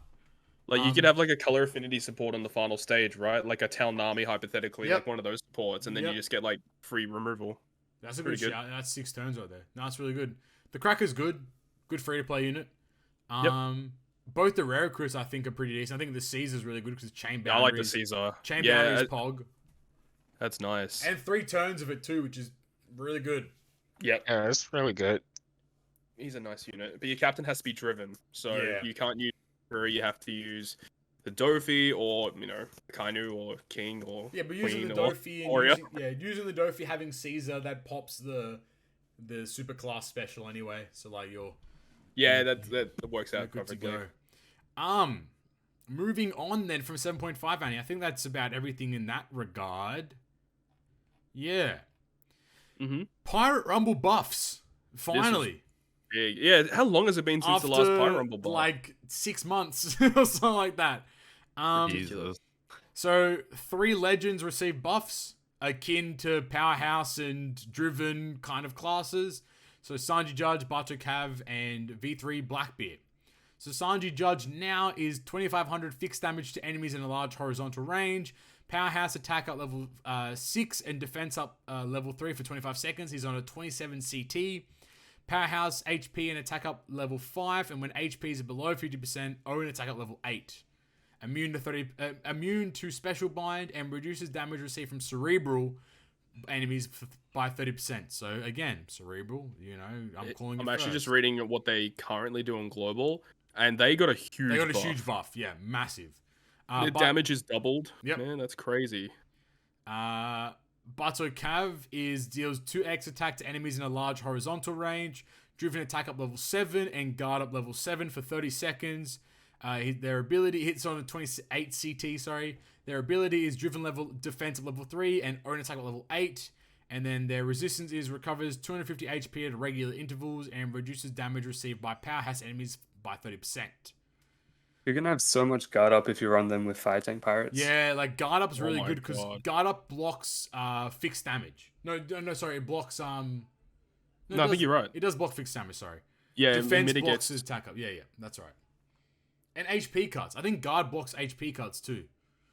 Bloody hell. So guard's actually really, really powerful. So Bato Cav for the driven team is pretty strong. It's like Bato Cav and Fire Tank on a defense team. Like, oh my god, that's gonna be a pain. Relax, talking to me. Literal pain. And then Blackbeard deals 2x attack to enemies in a large range, inflicts speed down level 7 to all enemies for 20 seconds, and 100% chance to inflict action bind to enemies with an 80% chance with 80% or above special CT for 10 seconds. 33 seconds CT, and his ability is driven to powerhouse attack at level 6. Attack and HP at level 6 and all enemies speed down. Fuck. Blackbeard's good in Pirate Rumble. Driven and powerhouse attack and HP at level 6. He didn't even need a buff. He was already still really good. And Yeah. they're like, yeah, let's just give him a bit more. And then immune to special bind and action bind, and reduces damage received from powerhouse enemies by 30%. Yep. Jesus. Good buffs. Like genuinely like good buffs. Cause like hopefully this does like start to shake up the meta. We're still gonna have colors, but like now that Powerhouse and Driven have a bit more support, like you're gonna start seeing teams like that coming in as well. But on top of that, a bunch of limited rare recruits received Pirate Rumble abilities. I'm not gonna read through all of them because there's about like 10 limited rare recruits. But the units being Jinbei, Fisher Tiger, limited rare recruit Moria, limited rare recruit Hody Jones, Marco, Akainu, Brindy World, Cobby, Doffy, and Pudding. So shout out Flame. Yes, sir. Yeah. There aren't too many notable ones, to be honest. I think a lot of them are Brindy pretty World's average. like the most used one. At least that's what I've seen a lot at the moment. But I heard Fisher Tiger was pretty good. let me see. Powerhouse. I think he's good for Sai, maybe. It's all. I don't know. I didn't look into all these units are Powerhouse and Driven. That's the okay. That's the annoying part, I suppose, is that they're all Powerhouse and Driven related. Yeah, so... Fisher Tiger's good, but his CT is a tad high, I think, for my liking. But he's still good. Yeah, I think he's fine. Yeah. And they keep. It seems that Powerhouse reduces damage from Cerebral, but then Driven reduces damage from Powerhouse. So I'm telling you, the next superclass is going to be Cerebral. You heard it here first. And if I'm right, give us a like. We can Please. always please. I'm begging you. And make sure that sub button is grey. make it red. Fuck it. Just make it red. Unsub. Just unsub it all. You know what? We're gonna put the hashtag in now. Ryoiin, what's the hashtag for this episode? Fuck. Oh fuck, that's the hashtag. No, I'm not. That's a good hashtag. I'm not getting Hashtag oh fuck. OF. I'm not gonna get like 50. OnlyFans? Yeah, OF. Let's That's it. go. Hashtag OF in the comments. Don't tell anyone what it means. Let them think that we're gonna start OnlyFans. Hey, you never know. Anyway, hashtag OF in the comments below. But I think for like news, that about wraps it up, which is surprisingly enough. I mean, it's been a pretty long session just then, but overall thoughts on 11.2, lads? Goated. Yeah. Very good update. Good update. I agree. I think the best quality of life update we've received in a probably period, and the units are pretty decent. I like the fact that we're getting PvP buffs, so hopefully that again, all of it, nothing, everything is mute if none of this continues going forward. That's how I feel. Yep. If this is just a one-time, like we're gonna get Pirate Rumble buffs and see you later, it's like, oh, here we go again. So hopefully everything continues going forward. Oh shit, here we go again. In to everyone's favorite segment, in other news.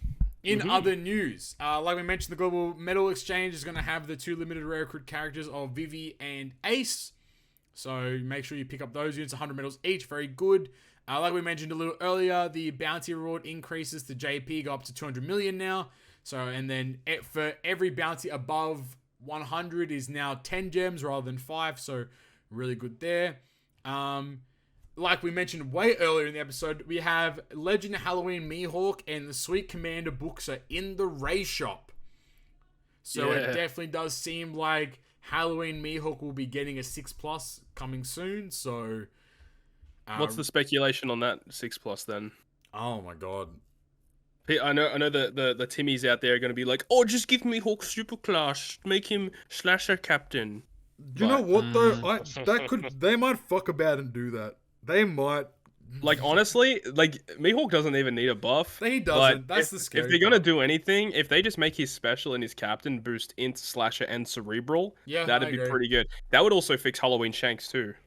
I hope he gets some Bind and Despair removal. Yeah, I agree. He might need that. Yeah. I have a question to your question. How reliable would you say the race shop is now determining 6+s since they? I'd say it's about an 80%. I'd say it's a shoe-in for the most part, purely because on the free multi Halloween Mihawks there. But then the only one that it hasn't done it for was the month that Yamato came out. Yeah. Oh yeah, which is Sanji and Luffy. You know what's kind of funny? They could have they could have released him, this month in October for Halloween. Yeah, but they're gonna do it. that was so they're gonna do it dumb. next month in November. Again, like if the Sweet Commanders get a 6+, again, they don't really need it. I'd but be at the okay same with time, like it's cool. Like either one of these units God, getting a 6+. dude, if they get a 6+, they gotta fix their super type. They're not gonna do that it, though. They're not gonna change the. Bro, you really think they're gonna update the super types so in the 6+? bro. Oh bro, my there's God. gonna be a new. There's gonna be a new powering up system coming into the game that gives every legend a super type, and if they already have a super type, it's gonna give them a buff super type, guaranteed. At some point, that's coming to the game, without a doubt. Without a doubt, I guarantee. And then the final thing is a lot of stuff is bugged with the new update, which again we already mentioned, but just keep your eyes out, and if there's issues, they're being worked on. Like the social media for the JP Twitter has been that made no sense. The JP Twitter has been very good about being transparent about the issues that are going on. So very good. On social media. On social media, the Twitter on social media. Keep that in mind. I did also want to say like now no troll shit. Halloween Mihawk, he gets rid of PDR, right? Yep. Yeah. Imagine they gave him also increased defense. That'd be bro, crazy. it's bro, that'd be cracked. You're goated. That'd be cracked, bro. That'd be cracked. What if they're actually planning to super evolve Law and Mihawk, and then they make Mihawk the clock buff, and then Law becomes the perfect tap? Yeah, that'd be crazy. Yeah, that'd be cool as well. Or like they could fix his captain effect, because like in order for his captain effect works in like it's a 5x boost to int until you stop hitting perfect, and then it's a 4x, I think. Just remove so like that. that's kind of annoying. Yeah, I they'll guess. probably remove that. No, they won't. But like he's still so good. Like 10-turn power removal is like still amazing. He's a great. Like, he doesn't need a 6+ yet, but I mean, no, he really didn't. That's why he's gonna be shit. Because that's how the 6+s work. The units that don't need a 6+ get the 6+, and because they realize, oh shit, this unit doesn't need a 6+, fuck them. They're bad. Yeah, that's the thing. They're gonna give him the pudding. They're gonna be like, oh, here's give him the pudding. They're gonna here's 2 turns of blind. Here's 3 turns of resilience. It's like when we were like speculating that Germa was gonna get the 6+ initially, like we definitely had things that were in mind that like what we could do to fix the unit, and they fixed the unit in like making them 3 turns and everything, and they even made him even better with the 3-stage multi-stage special and stuff. But the thing is with Mihawk, like I don't even know what they can do to buff the unit in any way, because the unit is still great. Like as you said, maybe like increasing or just adding an additional utility with his special. I think that would be like just about the only thing they could possibly do. I agree. No, I think that maybe fixing the captain, where it's like not related, like not relying on perfects, I suppose, is always a. Or like they keep it and it's like heal for every perfect or some shit. Yeah, I agree with that too. That'd be really good. I don't know. Well, it's gonna be crazy. From everyone's favorite side grade him. Oh, you could don't. Oh, what if the 6+ is literally just for PvP, and they make him like a cerebral unit in PvP? No, shut up. And then they have the new superclass cerebral unit. No, I'm not letting you continue this tyranny. There's no that could be way. cool, actually.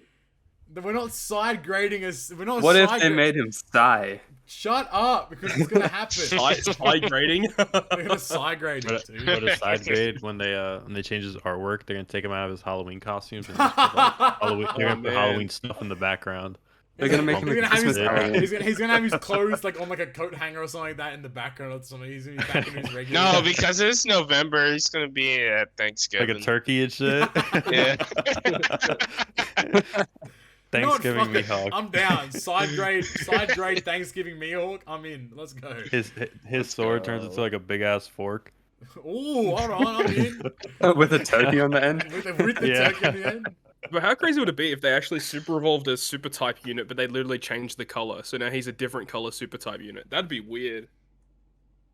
Yeah. Yeah, I don't want that to happen. Be weird. But nah, it'd be whack. On the turkey thing though, I was playing Treasure Cruise, and someone was like, one of my friends was watching me play, and she was like, "Oh, is that for some reason she was talking about like the recovery orb? She's like, is that a chicken? Like she thought it was an actual just like a drumstick, and I was like, dog, bruh. There's only like a drumstick, a chicken drum. There's only nothing like chicken at all. But now from this day onward, I'm gonna be calling it a chicken drumstick instead of a recovery orb. So treats drumsticks is beneficial. That's what treats drumsticks is beneficial. Let's go, chicken season, boys. All right, from everyone's favorite segment to their favorite segment, it's the Q&A. Oh, let's go. He did it right finally. I actually stressed out. I was like, what do I usually say? I forgot. Like, who am I? I've become a different person. As per usual, you can send us in your questions via Twitter at GGP Podcast or via our YouTube community tag. And while you're there, you can subscribe on YouTube and follow us on Twitter. Hey, that'd be pretty nice.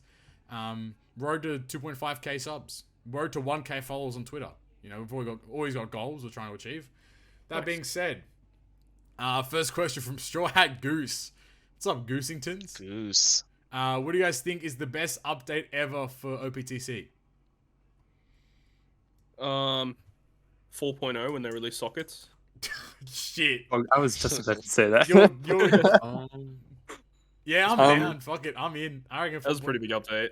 I think a really good update was definitely when Nick had that update where just all the quality of life changes came to global, like the retry button and all that. Oh, true, yeah. like that was a good update. That was nice. Except it's still shit because for some reason the manual quest, every time you clear it the first time, it's considered a new clear, so you can't retry it, which is just so dumb. I like the one, I don't remember which version update it was, but I like the one where it had the 3x stamina, and the 3x stamina ones counted towards the Chopper Man missions and shit. That was 11.0. That one was good. I think that was recent, yeah. Knight's gonna be like, yeah, version 2. One. What was it? Yeah, version 2.1 where they released cotton candies and transponder snails and the friend game. Yes, sir. Friend game, Friend game, yo. Trying to leak. Meet me at the Eiffel Tower. The Eiffel Tower. Let's go. All right. From BBJ077, they ask, what do you think about the remastered GTA games releasing? Are you a fan of the series, or do you plan to play them? I'm a fan of the GTA series. To be honest, those remasters look whack as fuck. And I think they're charging full price for it. But the only cool thing about it is that if you have Game Pass, they have GTA San Andreas, which is the better of the three, in my opinion, for free on there. That's good. So, yeah. I don't think I'll. I mean, like, they're cool, but like I don't think I'll buy them. What is with these lazy remasters? Like seeing like the GTA one and then seeing like the Pokemon Diamond and Pearl remake. Like it seems like lazy remasters, not what people really wanted. It's a cop out. Like it's free money, you know? Right. Yeah, I feel like a lot of people get remasters and remakes confused because they'll take like a really good remake like Resident Evil 2, and then they'll take like a remaster and be like, oh, why is this so shit compared to this? And it's like it's just a remaster. Yeah, like they're not gonna go that crazy. Man, they're just trying to hold off till GTA 6, which will not be in 2074 or something like that. When the next consoles come out, we'll have a GTA 5 variant before GTA 6. That's where we're at with that. Yeah, exactly right. I'd agree. All right. Anyone else? Knight, Ryoiin, you guys playing GTA? You guys planning to buy these remakes? Or whatever they are? No, I've never played a GTA game, honestly, so I don't really care. GTA 6, GGP and GTA 6 is time when it comes out in 35 minutes. Oh, yeah. We're going to the casino. We're going to the casino. Let's go. Of course, that's the first place we'll go, right? Yeah, 100%. You fucking gambling addicts. You guys, you're ruining the integrity of the video game. Anyway. All right. Next question from Alex Winewski. See, I said it right this time. Wisniewski. Congratulations. There, see? I haven't, you know what? I didn't put it in the Q&A part, but I did put it, I have my own pronunciation. I probably still butchered it, but Alex, aka S-Ball, the GOAT, he asked, thanks for answering my question last episode, and for Papi to find every way to mispronounce my last name. Fuck, man. My ancestors felt that. If you could fast track any new feature from the JP producer video so it would be available on Global tomorrow, what would it be? Isn't it update? Ooh. Okay. I was going to say that'll be all the stuff relating to powering up. Yeah, the whole powering up system for me would easily fast track that. Because that's more like necessary now. Because I think Kisna, while that's great, I think the only time it's rough in Kisna is when we have the big, the super boss Kisnas.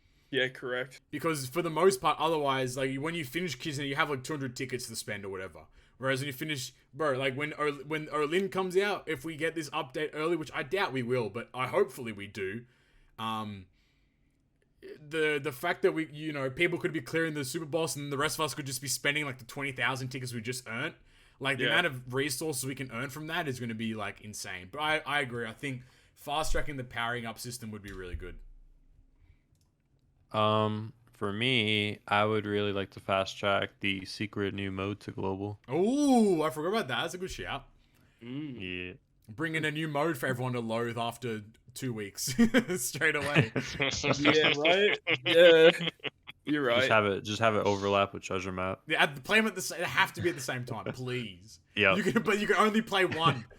They both give never limit break treasure map again then. No, they both give limit break materials, but you can only choose one of them to play at a time. They both have boosters as well. So you know what they do? They'll split it so TM gives like shards and then the new mode gives like. I'm not letting him hear that. I'm not letting him hear that.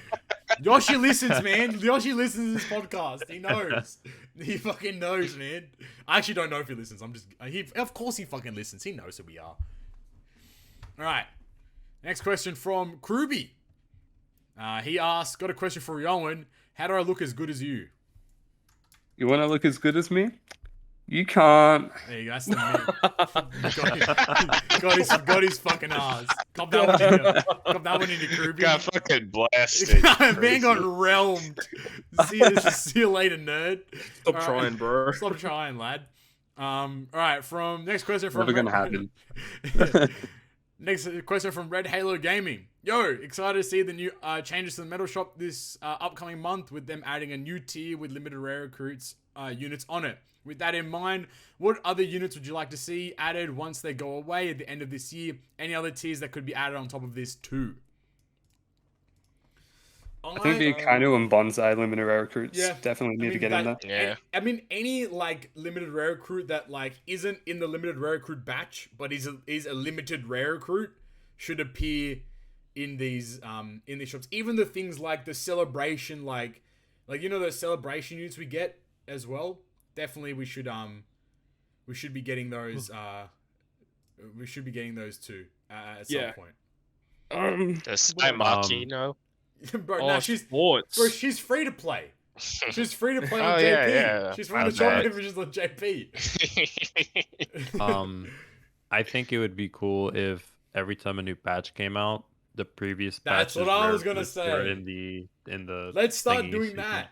Yep, I agree. I think every time a new batch comes out, to remove the old batch from, or to remove the first 4 or 5 batches from the game, and have them filtered through the metal shop at all times. So yes, you can no longer pull the old rare recruits. However, if you're missing them, for example, they will appear in the metal shop at some point. You can pick them up for 50 medals or 25 medals or something like that. I think that's really 400 medals for a quick Jozu. Let's go! Let's go! Bro, quick ace for the support. I'm pogging. Let's go. I think it'd be really cool if they actually made a new medal that you get from a specific Sugo, so that you can buy the new units as no a kind of new medals. No more, please. Yeah, Bro, we you know get how you go treasure map fucking medals. deep on a Sugo and then you're still missing one of the rare recruits? I feel like there should be a way to get it. No, they should just guarantee you a new character. They should just guarantee you new characters in third and the we can sixth get multi. We can get Kizuna medals, TM medals, support medals. We Dokkan boys. Crew medals. We Dokkan, let's go. We're really Dokkan out here. No, but instead of medals, it's dollars. But you can't use your dollars to buy the in-game dollars. They don't. That's not the same thing. It's a separate dollar. Let's go. And then the dollar gets changed to whatever your currency is, but it's not equivalent. God, dude, if Dokkan did that, bro, I'd be blasting that. But I do think what Flame said is actually a really, really good idea. And it's a good way to start to remove the older batches from the actual Sugo pool. Okay, you can keep the legends in. I guess that's fine. But I think for the most part, no one wants to see the first 3 years of rare recruits in the Sugo pool anymore. So removing there's them, only a very small amount of them that are actually used in today's day and age. Right. So I think that removing them and then adding them in the medal shop as like 50 medals for them, if you're a new account that hasn't got the old rare recruits or whatever, like at some point you can pick them up or something like that. I think that'd be really good. All right. Next question from the Lord Shiro. They ask, I want to hear the GGP Crew's thoughts on what 6+'s got the best upgrades. Oh, this is a discussion that we were having in the Discord server the other day. Pudding got the worst upgrade. Thanks for reminding me. Man, it sucks, man, because 6+s used to be so exciting. Now they're just like, whatever. I think Dex Sabo of the new batch is pretty good. I think Germ is pretty good from the new batch. Like, well, not a new batch, but like the newer 6+s. I do agree with V1 Ray's Pog. He wants to know like the best 6+ of like all time. If it's all time, then we got some juices. But he's specifically saying like not what's the best unit, but what character got the best upgrade from their previous unit. Okay. Right, so like all time. Okay. NL? NL's a good call. NL's actually a really good call. Yeah. Corazon. Corazon's a really good call too. Snake Man's really good. Snake Man's actually a fantastic call too. Snake Man's upgrade Jinbei? Bro. Jinbei's a good shout, actually. V1 Jinbei's a Jinbei, really good one. Jimbo, let's go. The GOAT. I think you guys said it already, but Ray. Yeah, Ray. I didn't think Carrot got a good one, to be honest. No, Carrot didn't get a good one. Carrot got her. She became a better unit, but in comparison to like 6+, like Jinbei's upgrade or Snake Man's upgrade, like it's like it's black and white, it's like night and day at that point. Like, got a good one. You know who got a good upgrade? Blackbeard. Imagine. Fucking Blackbeard, dude.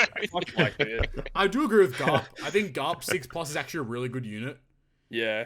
Yeah. Oh, yeah, definitely. I also think Side Law got a really good upgrade. Yeah. Just based on like how much cooldown he got. Oh, that's a good shout actually. Like, and it's because his special is actually like his special is still really unique. Does Yamato count? Shut up, talking to me. Yes, unfortunately she does. So Yamato's the best I'm surprised she didn't say it yet. Bullet.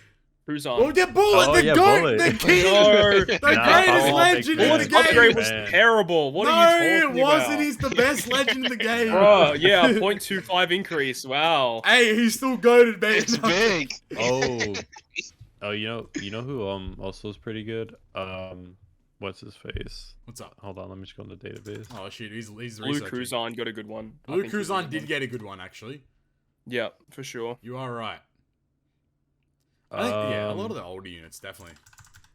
V1 Kizaru, let's go. Oh my god. Yeah, when PvP came out, maybe it was finally recognized. I liked Nami's the original Nami. The green one, yeah.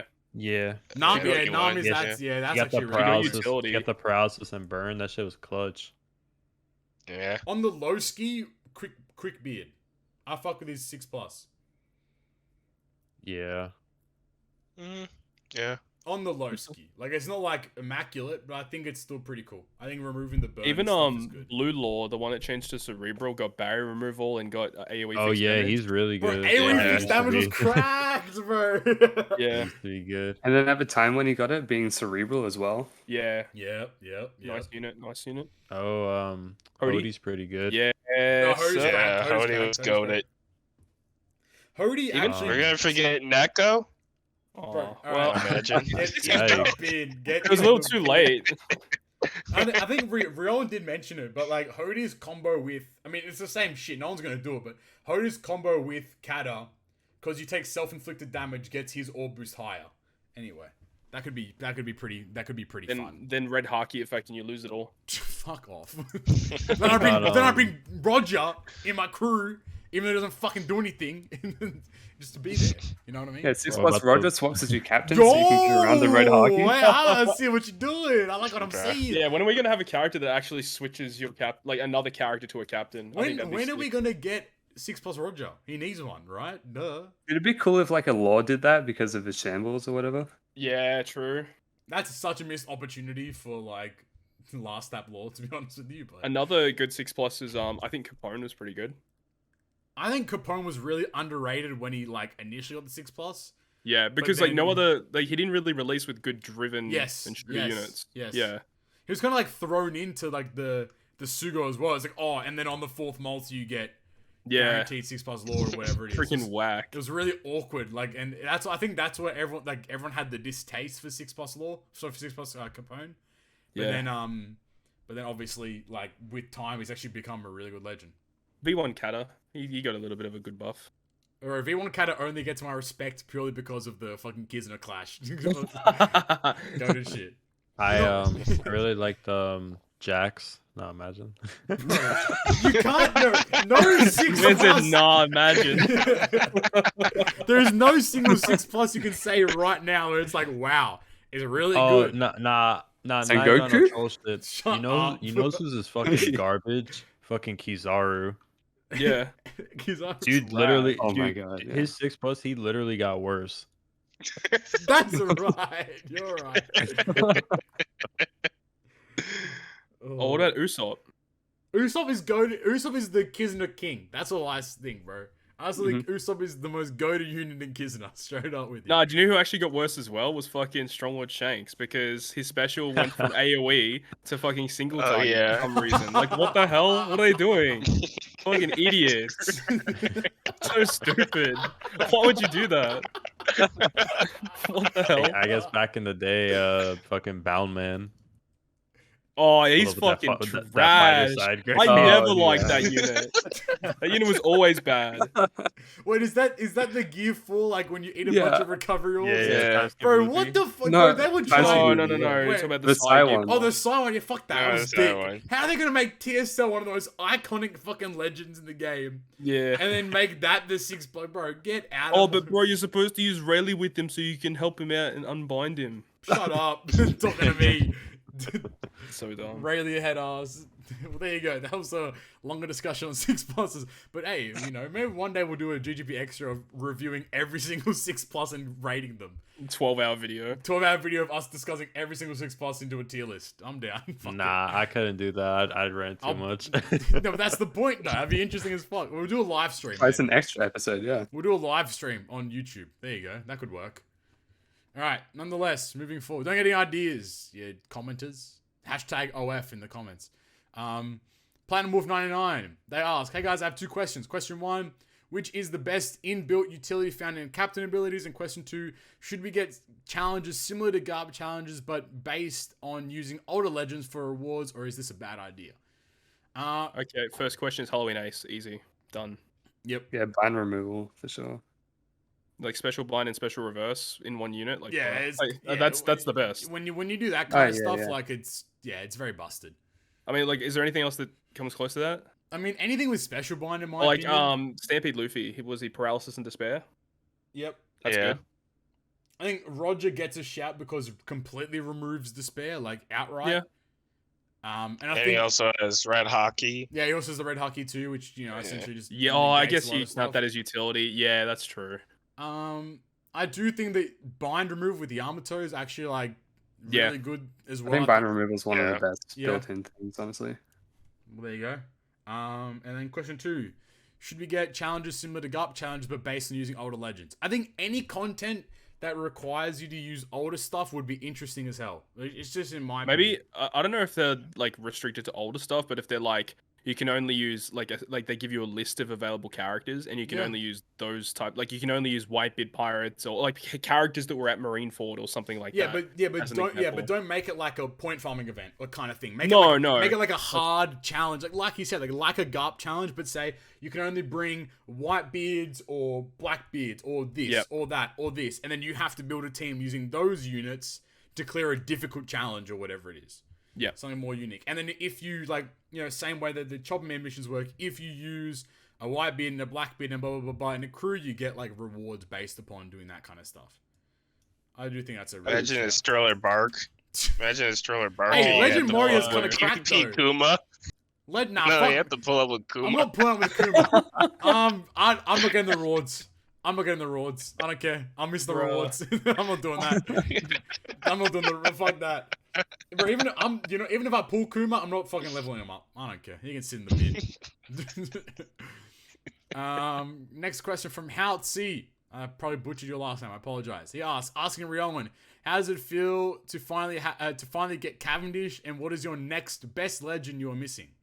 Bro, it's such a blessing. I can actually clear content now. So, bro, I could only do like raid Mihawk. I'm calling you out. I'm calling you out. This guy sucks balls. We have the search functionality in the game, and he had Cavendish in his box this whole time. For those that don't understand the meme, nah, shut up talking to me. For those that understand the meme, Ryoiin posted like hey, I got a new account, friend ID trash, with like his legend list, and he didn't have Legend Cavendish posted. So everyone memed on his account for not having Legend Cavendish. Then days later, he finds fucking Legend Cavendish sitting in his box. He's like, oh, I had him all along. Head ass. There's a search functionality in the game. I actually didn't have him all along. When I put out that tweet, I didn't have him. It was just some time between I put out that tweet and the Kizuna Tsuga. I pulled him, but I didn't realize. Bro, that's you're gonna disrespect Cavendish like that? The best strength dex quick captain in the game? Come on, dog. Not even the best strength dex quick captain in the game either, to be honest with you. Best support in the game, though. That's true. He's a pretty good support. Yeah. But no, it's pretty tight when I realized I had him. The next best legend I'm missing is probably Whitebeard versus Shanks, because I'm literally just missing them and then King and Queen. This is a fat ass account. God damn. Fuck off. Why is all these accounts better than mine? Bruh, feels bad for me, man. I better pog off during the IamCobby Professor. I'm gonna quit. It's fucking over. That's a threat, Yoshi. That's a fucking threat, lad. I'll do it. Anyway. You'll make another poster of him. Fuck, watch out. Well. I gotta tweet that photo, actually. That's funny. Alright, next question from Stressed Bagel. Outside of OPTC, what type of games do you guys hate and have the exception rule for? For me, I hate third-person movie games, but the exception is The Last of Us, not Part 2, and Death Stranding. Hope you guys are having a wonderul week. Death Stranding was based. Is there any kind of game genre that you guys dislike, but you have like an exception for? Yeah, I hate horror games. I fucking despise them, but I love Resident Evil games. That's fair. What? That's crazy. I respect it though. I respect it. I thought you wouldn't like Resident Evil though because of the herbs. Oh, bro, don't even bring that up. Freaking Americans don't know how to speak, bro. I swear. Herbs, head ass. Herbs. Well, there's a freaking H there, bro. You forgot it. You left it at home. It's silent, bro. It's not silent. It's literally there. Silent. This ain't like a knife. Fuck? It's not a kniffy. What are you talking about? Bro, what is this? We're not getting into this debate. Hell no. We're not getting into this. That's why people say LO. No one says hello. Yeah, if I catch you guys pronouncing any word that starts with H with the H, I will pull up. Harry Potter. Harry Potter. This from the UK in it. In the UK in it, bruv. The man dem. Anyone else? Anyone else got a game genre that they despise but they have an exception for? Not really. I don't know if I do either. I hate racing games. Really? But I like racing in like GTA and stuff. What the fuck? That's such an I thought you were gonna say like Mario Kart or something. Oh, that's what I thought he was gonna say. I fuck with that. This guy's I'm down for Mario Kart too. I like playing the mini games in fucking GTA. Like. Yeah. Yeah, nah, I don't fuck with that shit. I guess racing games are a little bit boring though, because like you're going around a fucking circuit, which can be kind of boring. Yeah. Yeah. Yeah, in GTA you get like an open world to like drive around in. Yeah. I don't think I have any games that I despise. Like maybe if I had to do one, like I fucking hate FPS games because I suck at them, but I also don't like them. But Halo's pog, so I'll allow it. Halo Infinite, boys, is free. Let's play. Anyway, moving on. Any other ones? Nah, fuck yes. Neuronova, they ask, here is a simple one. Other than normal attacks only, what is your most disliked debuff in the game? Oh, I've got one. Go for it. Immediately. Any barrier that requires a certain slot to break. Yeah, I fuck with that. That shit sucks balls. Why can't they just make rainbow slots just go through everything, man? Probably should at this point, but we'll have to... I guess technically it's not a debuff. It's technically an enemy buff, but It's a gimmick. I hate Rogue because he has the attack limit debuff, and that's just the force waiting sucks. And that's fucking stupid. Because you could clear worst generation in like 2.5 minutes if you didn't have to wait 30 fucking seconds for that one stage. Yeah, you literally got to stall 4 turns. It's the yeah, but you can use burn from a Kainu and Ace and get around. Shut up, talking to me. Oh, but you can use V3 Blackbeard super type to get rid of it. You can get rid of it, bro. I don't care. It's a dumb debuff, lad. Just don't put that shit in the. Don't have artificial difficulty in the game like that. That doesn't make the game harder. It just makes it fucking longer. That's what it does. I don't know if I particularly hate one debuff, but I fucking hate stages where you need to like literally have 9 different effects built in with all your character specials, their super types, and their fucking support abilities just to barely beat the mission. That shit is cancer. Yeah. Yeah, you have 6 units. You have 6 units. You're popping 6 specials just to clear the stage barely. That's fucked. Yeah, and then you're like, oh, I didn't pull in the support banner, so I can't bring this unit to get rid of the 1 extra turn of bind. Like, fuck off. I need to rebuild my entire team because I can't get rid of that 1 turn of bind or something like that. Like, and then they put special limiter on that stage as well. Oh no.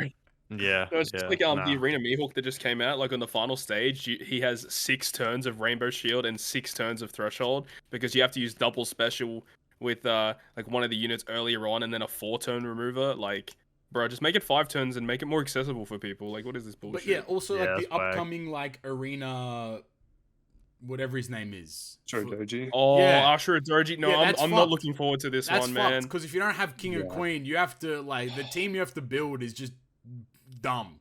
Yeah, like, it's so dumb.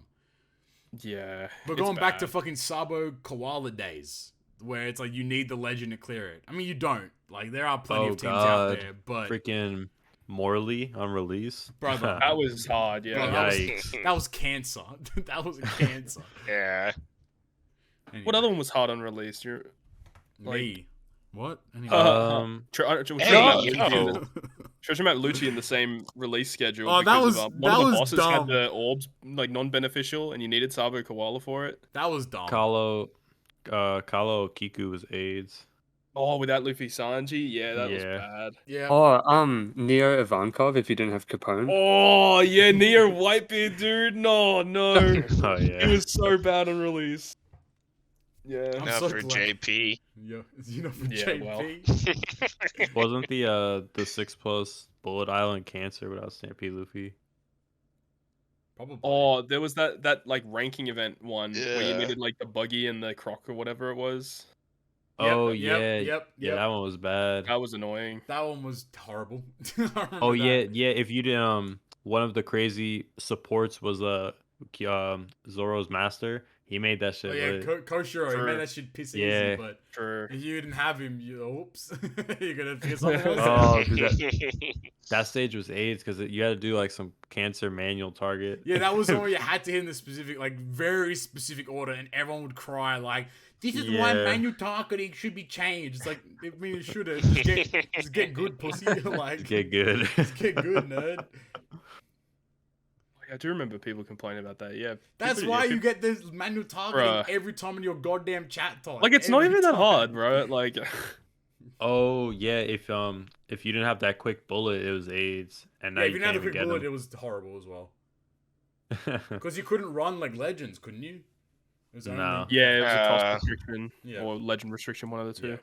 Those were weird. Remember when like it was cost restriction, so everyone's like, "Oh, I'll just keep 5 stars." They're like, "Nah, fuck it, legend restriction." It's like, come on, dog. Why? Yeah, come on, bro. Didn't they do that for the World Journey events too when they came out? Yeah, they did. Which is just stupid, ignorant. Nonetheless, versus units, right? Bro, come on. Oh yeah, do you remember that when they brought it out to global and you could use that? Oh, the freaking Akainu, bro. Yeah, then they're like, oh yeah, you just blast that. They're like, just use them. It doesn't matter. We fucked it. That made it so easy. All right. From next question from Wankerfella. Pause. Hard pause on that one. Jesus Christ. Hey yo. Did you submit that question? Bro, hey, wait, yo! Hey! Got him! Hey! I regret inviting you. God damn. You ain't never coming back. You ain't never coming back. ass. You know what? You know what? I'm cutting your audio. No worries. I'm cutting every bit of your audio. Bro, I that was recorded good. it myself. Oh shit! He's gonna Now what, upload his own bitch? episode. That was good. All right. Anyway, hey guys, as usual, a great podcast to listen to while I sit on the toilet until my legs get numb. Bro, please don't. Please, bro, you're gonna get blood clots What's in this your man legs. doing on the toilet? Bro, you're a wanker fella, bro. He's on the toilet, lad. What you doing? Oh damn. You eat the homies you know in the what he's toilet? doing. Yes, sir. Would you guys want any of the Straw Hat crew members who don't have a devil fruit to eventually get one? And if so, who and what devil fruit would you want / predict them to get? I think it's fine. I don't think the Straw Hats need devil fruits. I think all the characters are unique in their own, like, they're all good, like, characters. Except Chopper. Fuck that guy. Yeah, I mean, Bruh. spoiler alert, Nami Yeah. has blank now, so I don't think Oh, she needs shut a up. devil fruit. Nami has a devil fruit. They're fucking, no, I'm joking. Unless. you think is you don't know. Am I... Nami's dead. Nami actually, Luffy, episode 1000, I'm sorry guys. Luffy dies. That's why they're showing it in theaters, because it's the end of One Piece. It's over. And you guys don't know if I'm lying or not, so fuck yeah. It's now about Jinbei instead. It's Jinbei's story to become the pirate king. Swim fruit. He can finally swim in water, dude. He can use his ground man karate. Yeah, instead. Nah, but on a real note, I feel like it's too late. Yeah, for I one of them agree. to get a fruit, to be honest. Yeah.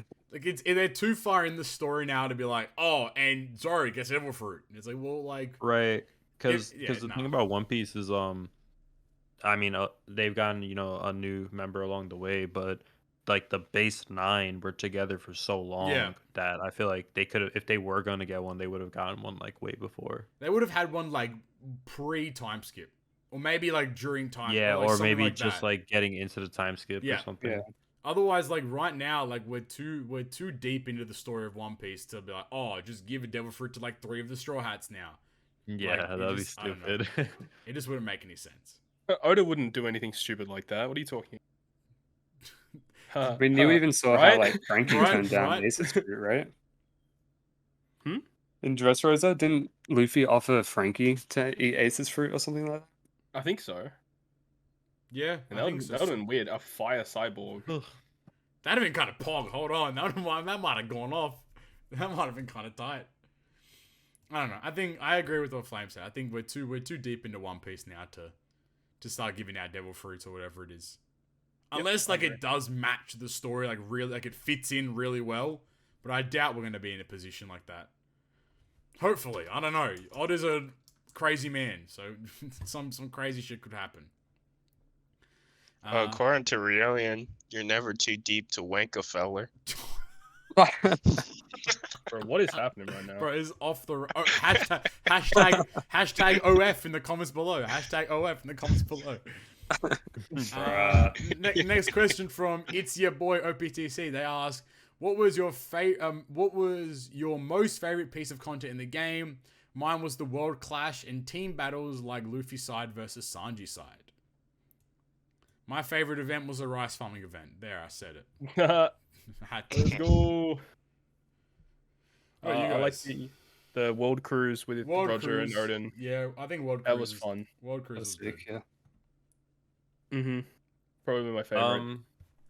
My favorite event was TM probably the versus Frieza event, because that was pretty sick, to be honest. Let's Oh, go. yeah. Candy farming. But one of my most enjoyed events was one of the first Blitz battles that I played, because I played it with all my buddies back in Yeah. the day. That's a Yeah, good like call. any of the old Blitz battles. Yeah. Yeah. Bring on. That's Or Blitz I battles back. could have went real old school, farming Whitebeard manuals. Bro, no, Imagine. it's not. That was not your favorite. Yikes, That was nah. not your favorite. That was not. That was your favorite. I'm gonna sign you up for a psychologist, lad, because you're fucked in the head, man. Hey man, I have a degree in psychology. Right, well, I'll sign you up to yourself then. So, like, you need help. You need help. You need Jesus, man. I don't know. You need something. To be fair, I can't really talk. I said my favorite event was the Rice event. That was 7-day Blitz battle, so I don't know. Yeah, it's kind of ass, bro. Knight, what about you? I'm gonna go ahead and say something that everyone's gonna probably be mad at me for. TM Lucci. No, don't say it. You popped off on TM Lucci though. You played a fuck ton on TM Lucci though. Yeah. And you Never mind. I'm gonna take that back. I hated that. I hated my life. Never mind. So which TM was your favorite then? Yeah, TM is your favorite game mode. So my favorite TM. Any TM I had the boosters. Any TM Big Mom. Oh yeah, definitely. Big Mom. The Smoker one probably. No, shut up. Yeah, Big Mom Treasure Map was cool. Big Mom was cool. Every TM. Every TM is my favorite TM. Shout out that one guy. I'm not gonna say his name, but Chicken and Pasta lad. He loves TM. Anyway, next question from Andre Ferreira. That's a great name. Do you see OPTC returning to the East Blue and giving legends to the first villains? For me, Dong Krieg with the poison effect and resilience or something would be really cool. That'd be pretty neat. Yeah.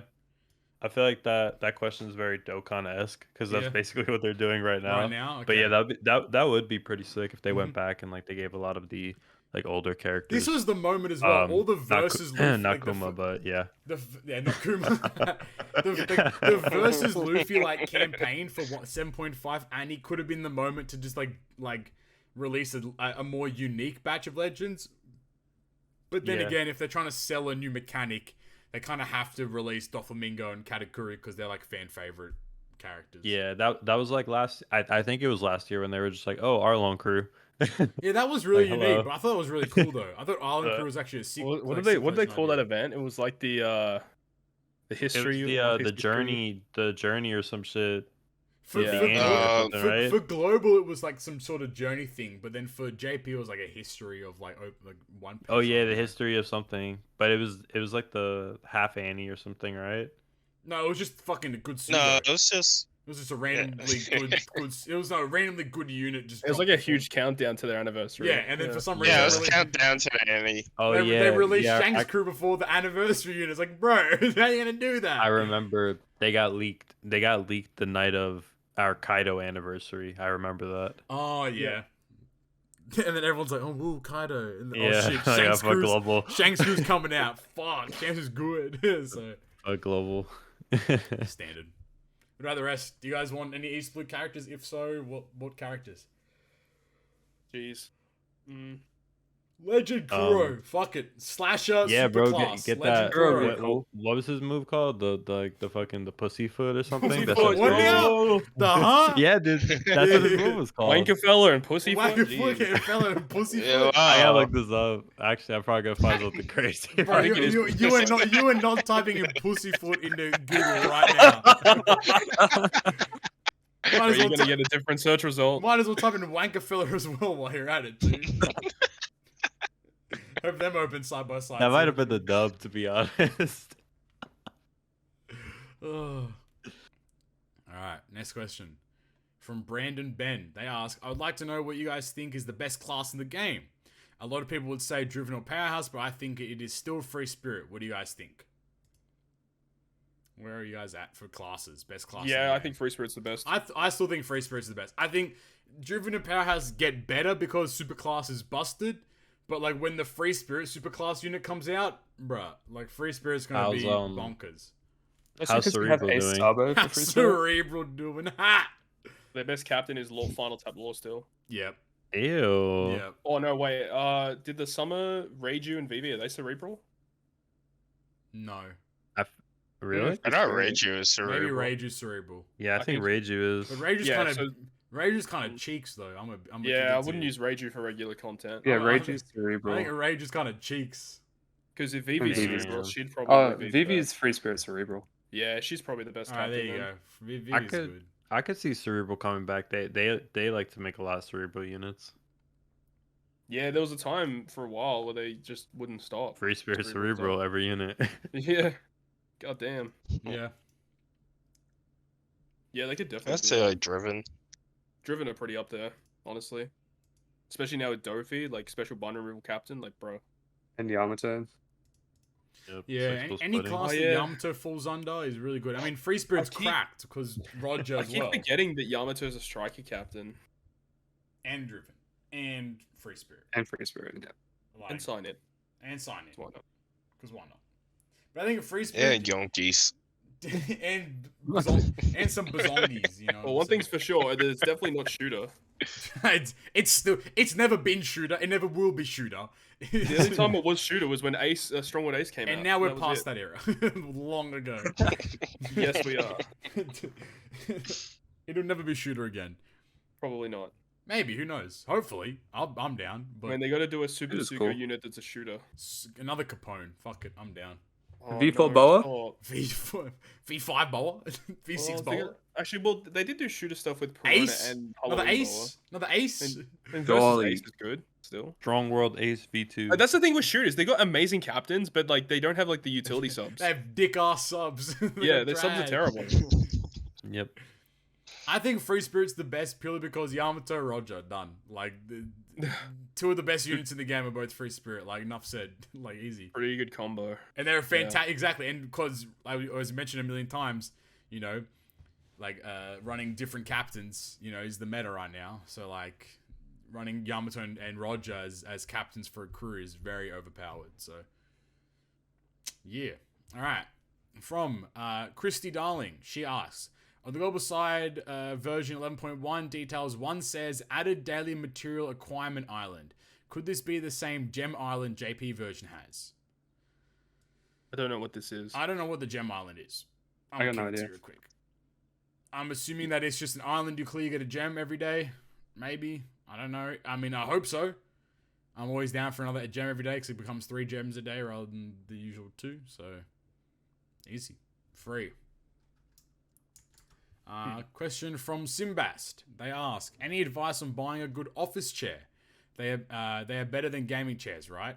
All right, let me kick it to you real quick, Simbast. If you got bread, if you got money, you get yourself a Herman Miller Aeron. Yes, sir. Herman Miller Aeron. If you got a couple grand lying around, get yourself a Herman Miller Aeron. But on the real ski though, like it kind of depends on like your situation. Like if you're working from home, you want an office chair that's, you know, you want to get.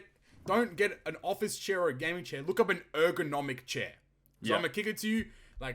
Get a chair that's like gonna support your back, have a nice neck rest. It's gonna be like very comfortable to sit in for long periods of time. Fuck the gaming chairs. Like gaming chair not that good. Yeah.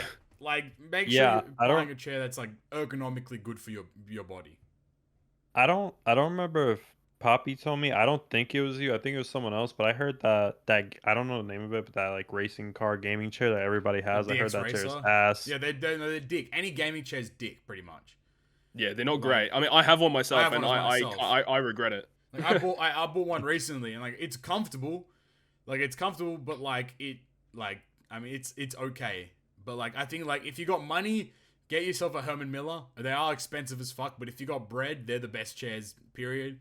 But like, look up like ergonomic chairs in your budget, because I think ergonomic chairs are gonna take you much further than some cringe ass gaming chair or whatever it is. Just get something that's going to be comfortable. My gaming chair is cool. All right, there you go. Fuck it. Get a gaming chair. Get a DX Racer gaming like the chair. Mario chair, you know? Fuck it. Just get like a folding chair. Just open the bitch up, sit down. Bro, Flame used to sit on the side of his bed, lad. Yeah, bro. Man's got back problems, bro. He's fucking got a bit of scoliosis coming on, you know? Like, he's down bad.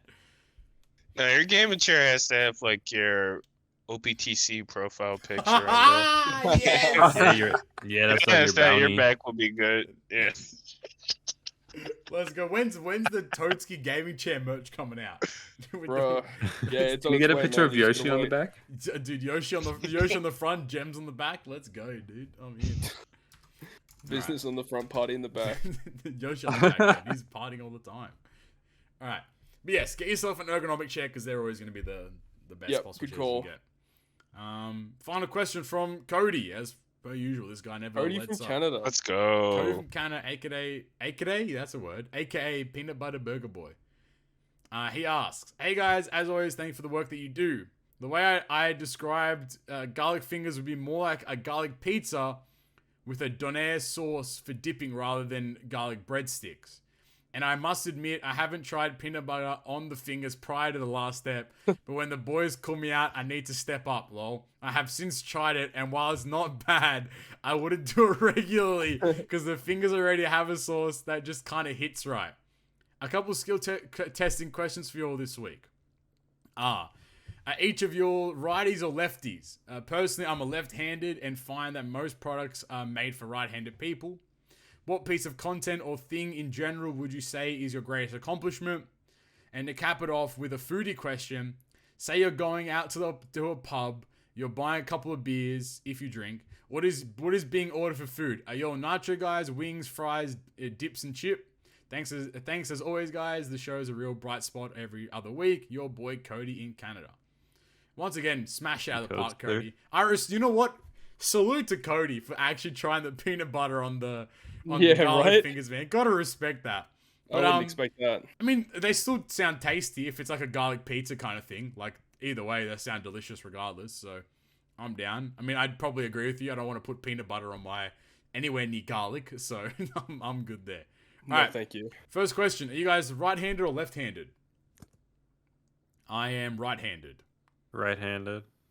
Let's go. Righty. We're all righties. Right-handed, but when it counts, I can be ambidextrous. Okay, huh? I need context. What do you mean when it counts? No, this is Wanker Fella right here. Wanker Fella right here. We found him. This is pussyfoot. This is pussyfoot here too, bro. When it counts, I'm ambidextrous. I need context. What do you mean? What do you mean by when it counts? Like when I'm starting to get carpal tunnel in my hand, I can play Okay, Toadskii alright. with He the brought left it back. hand. He brought it back. He brought it back. From doing what? This is a real question. Wanker Fella, man. And then Todd's right hand as well. Yep. My dad is left-handed and he's also ambidextrous, but he does everything with his right hand, so it makes no sense to me. I try to do some shit sometimes with my left hand. I feel like dumb as hell. I'm like, I can't do this shit. Yeah, you ever try like riding with your opposite hand or like kicking a ball like with your opposite hand? I can't. Nah, I can't. Oh my god. Wait, so kick bad. the ball with my hand? What the Oh hell? my, well, yeah, with your foot. Yeah, Throwing okay, a ball. run with it. Run Bruh. with it. Wait, you don't have hands on your feet? What are you talking about? No, I just got pussy feet. Hey, yo, hey! Let's go. Call back. Dead. Alright, next part of the question. What piece of content or just thing in general would you say is your greatest accomplishment? Give you some time to think about it. Man, I was pretty happy that I completed my bachelor degree. Yeah, that's a Pretty good happy shout. about that. And just overall, like my YouTube channel work, I think Yeah. I'm really happy with how that's all gone. So, Mm-hmm. guess that would be it for now. Yep. Ryoiin, where are you at? I'm also Where are you at, happy Flame? I finished my degree Yep. this year. That was very nice. And my greatest accomplishment content wise is kind of my transition to what I'm doing now, I Yep. would say. Mm-hmm. Oh yeah. I've gotten a lot of awards for like disability support Yep. or just helping vulnerable people, so probably that. Mm-hmm. Oh Night. I don't know, man. Like, I feel like I'm not at my greatest yet. I still have like a couple. He's still powering I up. still have a couple levels to I respect evolve. it. I respect it. So He when I get he hasn't there, got to rank 1 in TM yet. Yeah, he's coming back. Don't worry. yeah, exactly. He'll be back. He'll pull an Imperio, get third place randomly in a TM and dip again. Back into the shadows. Yeah, y'all better watch out. That's what I'm saying. You might see Captain Papi top 3, but Knight playing instead. Hold on. That's what I'm saying, man. For me, I think like I probably run along the same train. Having 2 bachelor's degrees is pretty neato. I think also like content wise, I think like this podcast, how we've managed to keep it going for so long, but not only that, but make the quality better and better per ep is kind of intriguing. I think for the most part, like we're pretty fortunate that like we talk about treasure cruise because like there's always something to at least discuss, whether it's like no content at all, we can just make it funny or interesting, or when there's a lot of content like episodes like this is always fun.